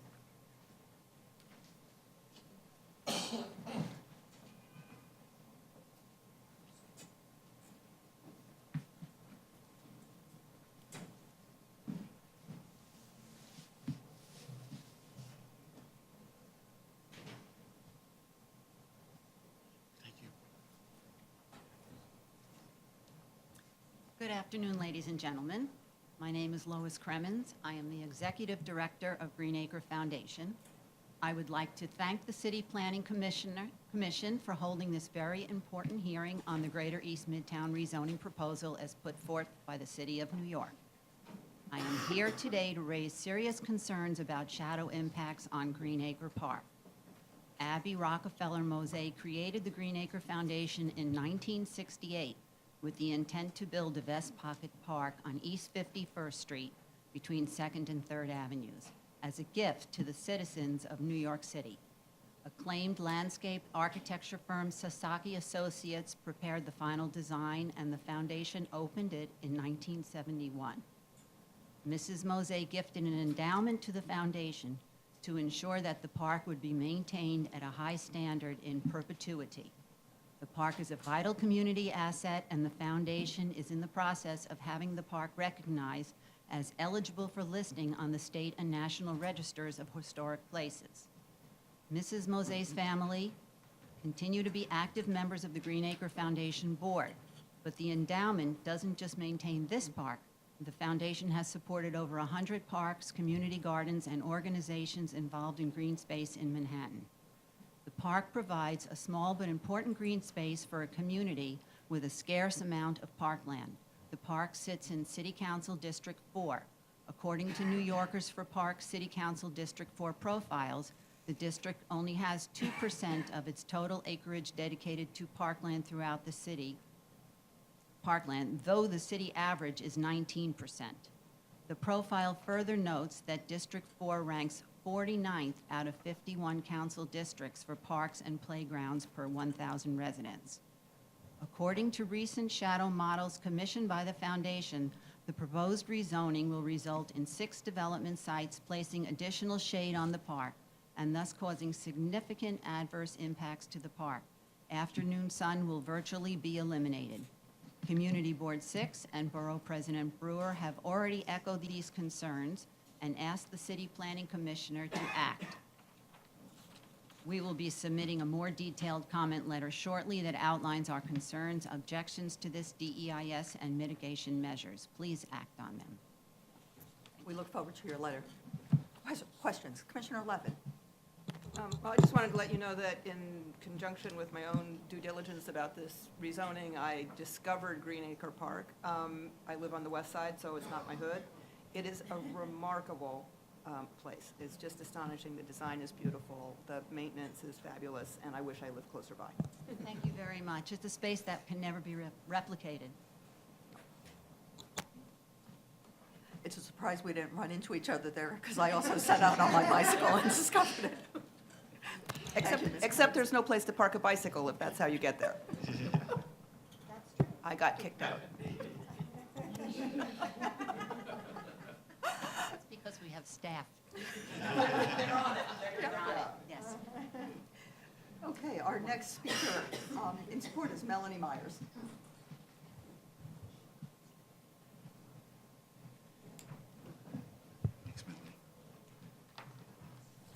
Good afternoon, Madam Chair, Commissioners. My name is Melanie Myers. I'm with the law firm of Reade, Frank, Harris, Shriver, and Jacobson, and I really appreciate the opportunity to testify.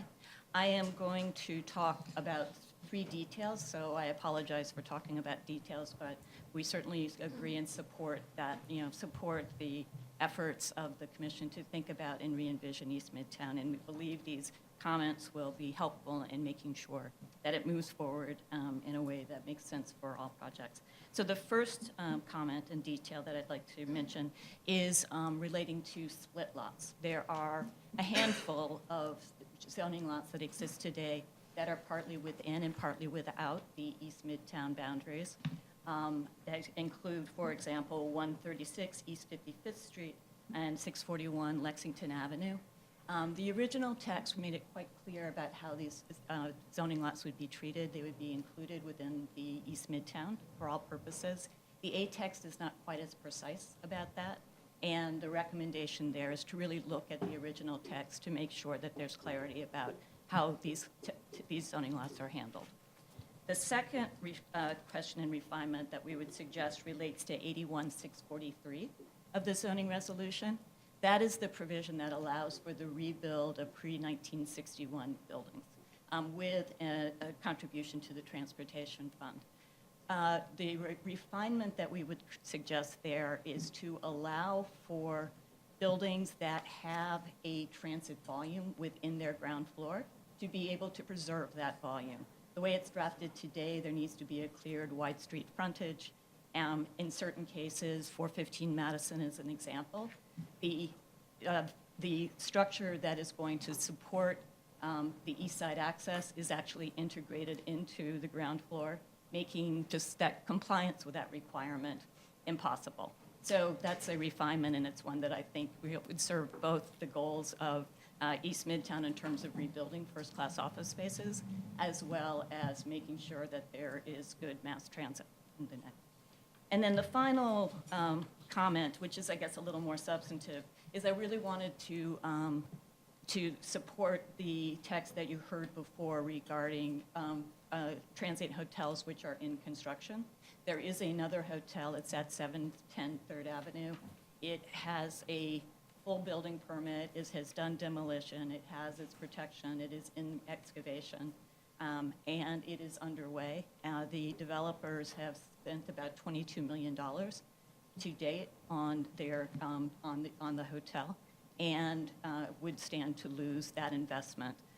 While we understand that there are goals about the special permit, our suggestion would be to have that special permit not apply to buildings which are under construction today. It's a very easy way of addressing the issue and would allow projects like this to go forward. So one of the things that I did submit as testimony is a letter from the developer of that project outlining the work that's been done today and the consequences of that particular, the special permit on his proposal. Just under the bell. Any comments or questions for Ms. Myers? Thank you very much. Thank you. We'll now turn to, we have one remaining speaker in opposition at this point, Eric Stern.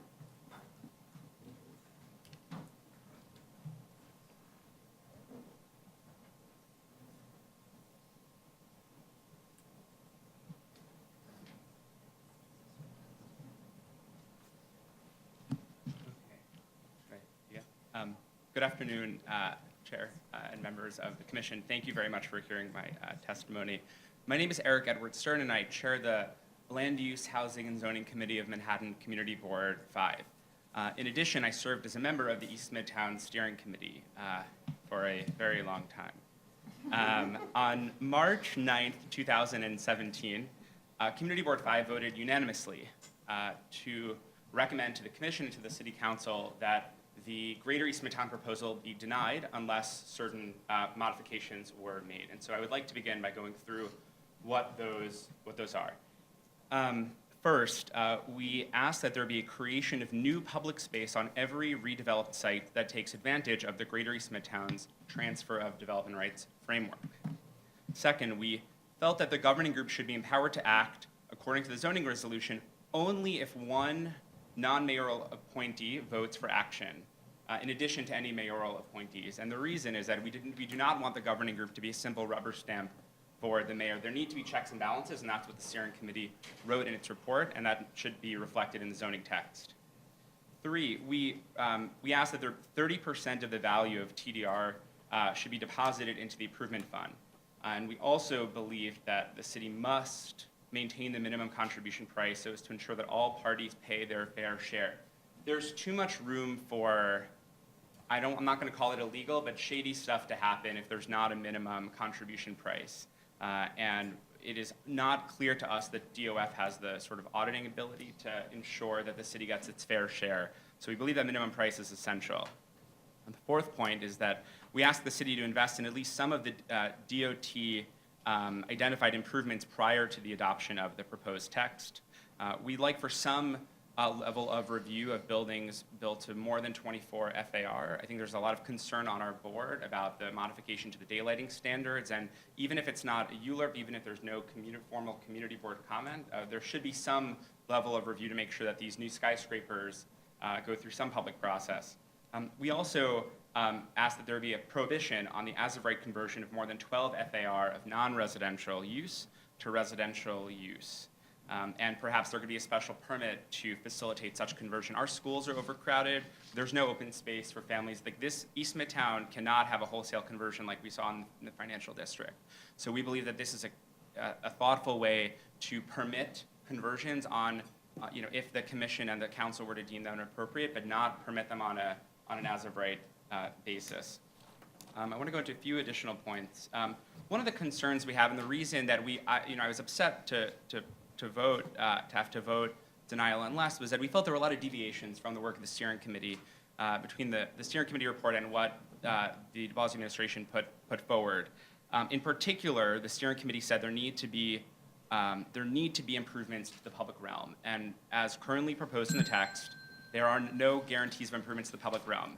Thank you, Mr. Stern. Okay. And please, we would welcome written comments, and we certainly have received the community board's vote and recommendations.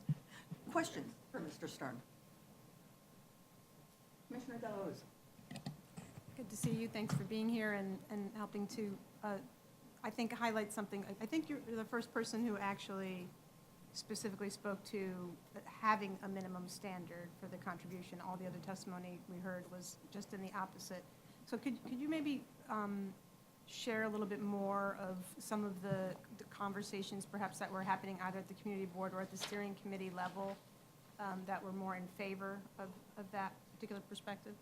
Sure. And I should say we spoke with all of the stakeholders that I'm sure have reached out to the commission and to City Hall and to the Department of City Planning. And we didn't come in with sort of a predisposed to one option or the other. As you know, our community board does not necessarily defer to sort of statements of city agencies. And so just because the staff of the Department of City Planning said that they thought a minimum contribution price was right did not mean that we would necessarily go with that approach. So we looked very carefully at sort of what the room for legal even evasion would be. And I'd say there were a few reasons that our board, again, unanimously voted in urging the City Planning Commission and the City Council to maintain this. So I'd say the first is that if there's a non-cash transaction, so let's say someone owns development rights, they sell development rights, or they transfer development rights. In exchange, they get an ownership stake of like a Wendy's chain in South Dakota. And they declare for purposes of filing with DOF, that's a transaction in theory. You sort of disclose what the consideration of that transaction is. But one wonders if someone's trying to value that consideration, they might have an incentive to get an appraiser, and the appraiser will make 150 assumptions that each one independently may be within reason, but compounded can make the value of that consideration appear to be worthless, or half of the true value, or a quarter of the true value. And it's unclear that even if there's a DOF audit of that that non-cash transaction, it's unclear that that would be problematic through a DOF audit. So even if there's not illegal, even if everything is legal, it's unclear that the public would get sort of the true market value of that transaction. So that's one point of concern. The other point of concern is that let's say there is a cash transaction. We've heard from the parties, well, what if it's arm's length and there's nothing else going on, and it's just unclear to us why the mechanism that the city's put forward is problematic, right? We have it's the 25th percentile of value, so they're not even hitting the median there, and it's challenging to think through scenarios where this sort of minimum contribution price set at the 25th percentile would be so onerous for owners, and so we felt that it was good prep. I mean, we supported the minimum contribution price for the theater subdistrict proposal. We were disappointed to see what happened with that proposal falling apart. But so that, if that answers. Other questions? Thank you, Mr. Stern. Thank you. We'll now turn to the two remaining speakers in support. First, Richard Bass.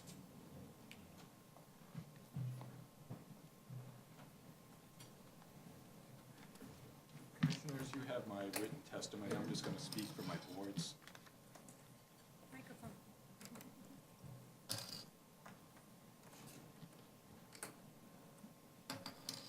I hope there's no copyright violation here. I'm Richard Bass. I'm with Ackerman LLP. I represent the American Jewish Committee, which is at 165 East 56th Street. It's on the northwest corner of 56th and 3rd. It's in the Special Midtown District. It's in the C66, but it is not in the proposed Midtown East Special Sub-District. As you can see, it's right outside the district. It's the only C66 that's left out. There's no zoning or land use purpose why this site is excluded. If it's included, our big ask today is that you move the line 100 feet to the north. If that's done, we could build a 300,000 square foot building. If it's not done, this site, which contains a 97-year-old building and a 60, 70-year-old building, both severely underbuilt, will never be redeveloped because it will be competing with 18 FAR buildings across the street. So this site is really your poster child for why you want to do the Midtown Special Sub-District, to encourage the redevelopment of underutilized older office buildings. So our big ask today is to move the line 100 feet to the north. Thank you, Mr. Bass. Questions? Commissioner Ortiz. So, for clarification, or perhaps, do you have any insight into why this was the dividing line between what was included and what isn't? Were there any conversations up to this point? Well, my client had conversations with staff before certification. I was not a party to it. They believed that the site was going to be included. That may have been a misunderstanding on my client's part. When I spoke to staff, and not to be cute, I was told the line had to be drawn somewhere. In terms of a public policy, there's no reason to exclude our site. There's no downside to it. There's no opposition. What would happen is the end result is that this corner, which is in the C66 zoning district, would never be redeveloped. Thank you. Also, I forgot to mention the Borough President mentioned this in her report and supported the line being moved. Other questions? Commissioner Dweck. Looking at your printed map, I realize that I really need my reading glasses. I can bring this closer. Can you, I'm having a hard time seeing it. Can you, which corner is that exactly? This is the northwest corner of 3rd and 56th Street. 3rd and 56th. This is a row of 5-story residential buildings.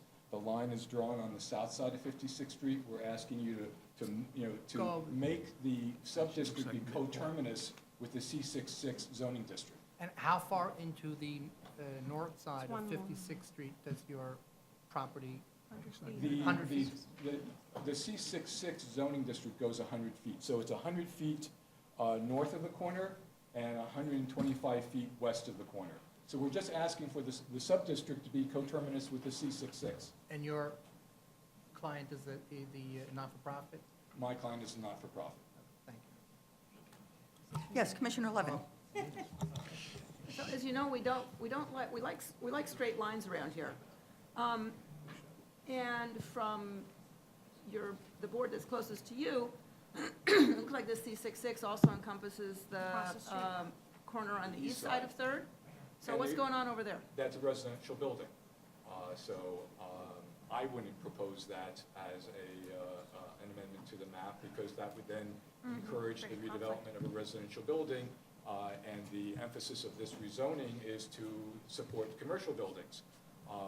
Our corner is a commercial redevelopment site, so I wouldn't do that. That's not good planning. And I know, straight lines look good on a map, but sometimes straight lines isn't the best planning or best zoning. Commissioner Reade. So, I'm sorry, you're suggesting then that we just move the line just to encompass On the west your site? No, my suggestion is that the line be moved to encompass the C66 boundary. So that which would is- go on the east and west side of Third Avenue? No, just on the northwest corner. Okay. So it would be, if I may, it would be that. Right, okay. Okay. I know it's a big ask. You've heard a lot of complicated testimony today. And certainly staff will be prepared to discuss this when it comes back for post-hearing follow-up. Other questions for Mr. Bass? Commissioner Dweck? No. Okay, then thank you. Thank you very much. And our next speaker in support is Pierre Sanchez.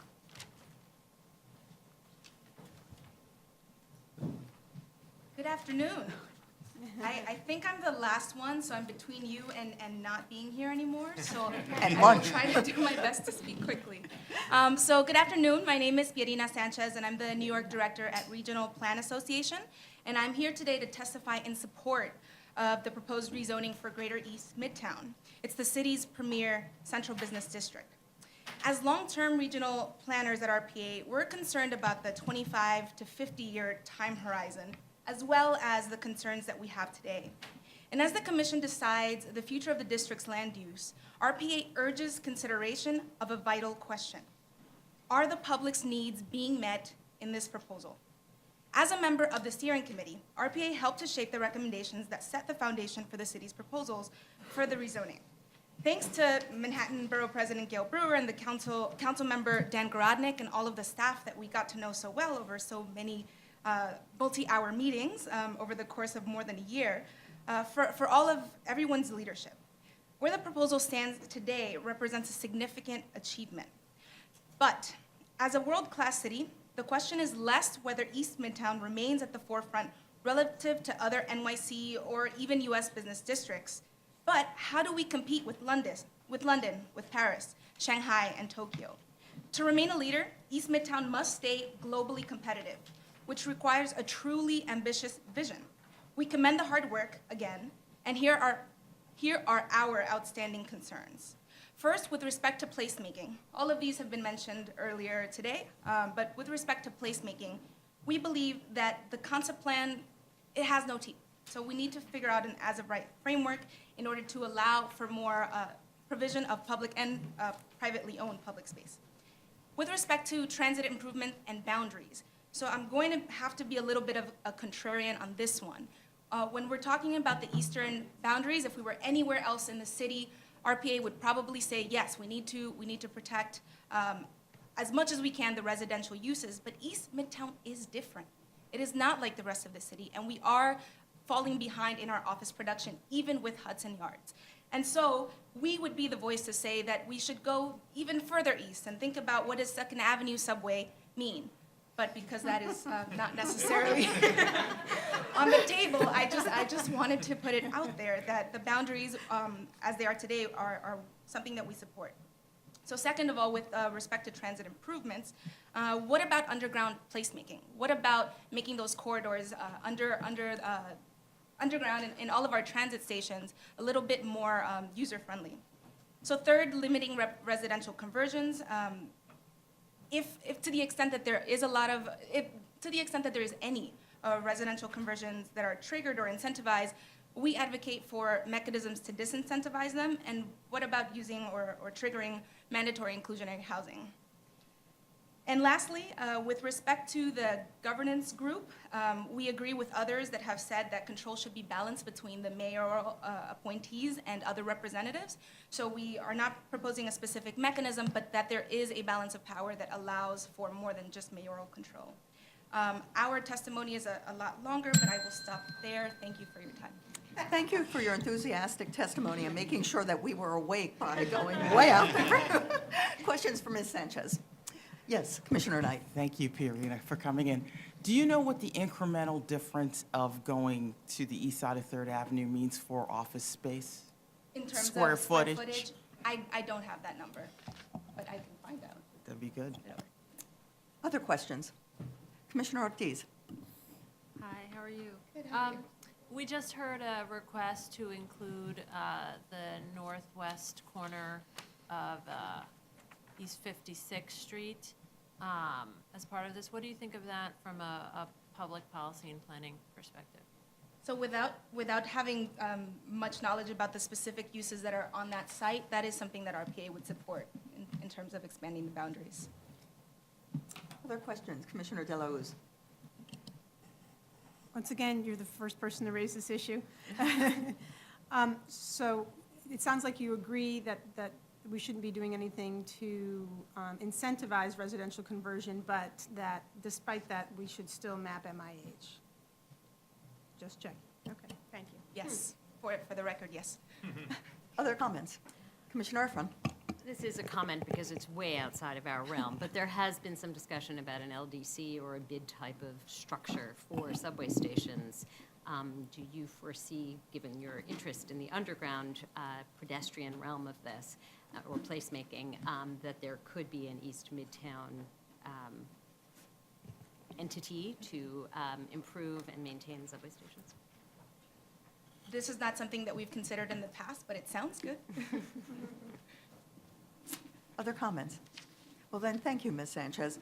We don't have any other registered speakers, but I see that there are some hardy souls who have remained, and so I will open it up in case anyone else would like to be heard in favor or opposition.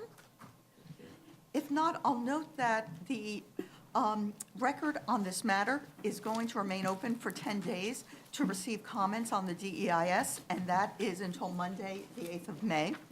And with that, the hearing on this matter is closed. Mr. Secretary, please tell us that there are not other matters on the agenda. It is finished. Okay, this hearing is closed, and I hope all commissioners enjoy their lunch.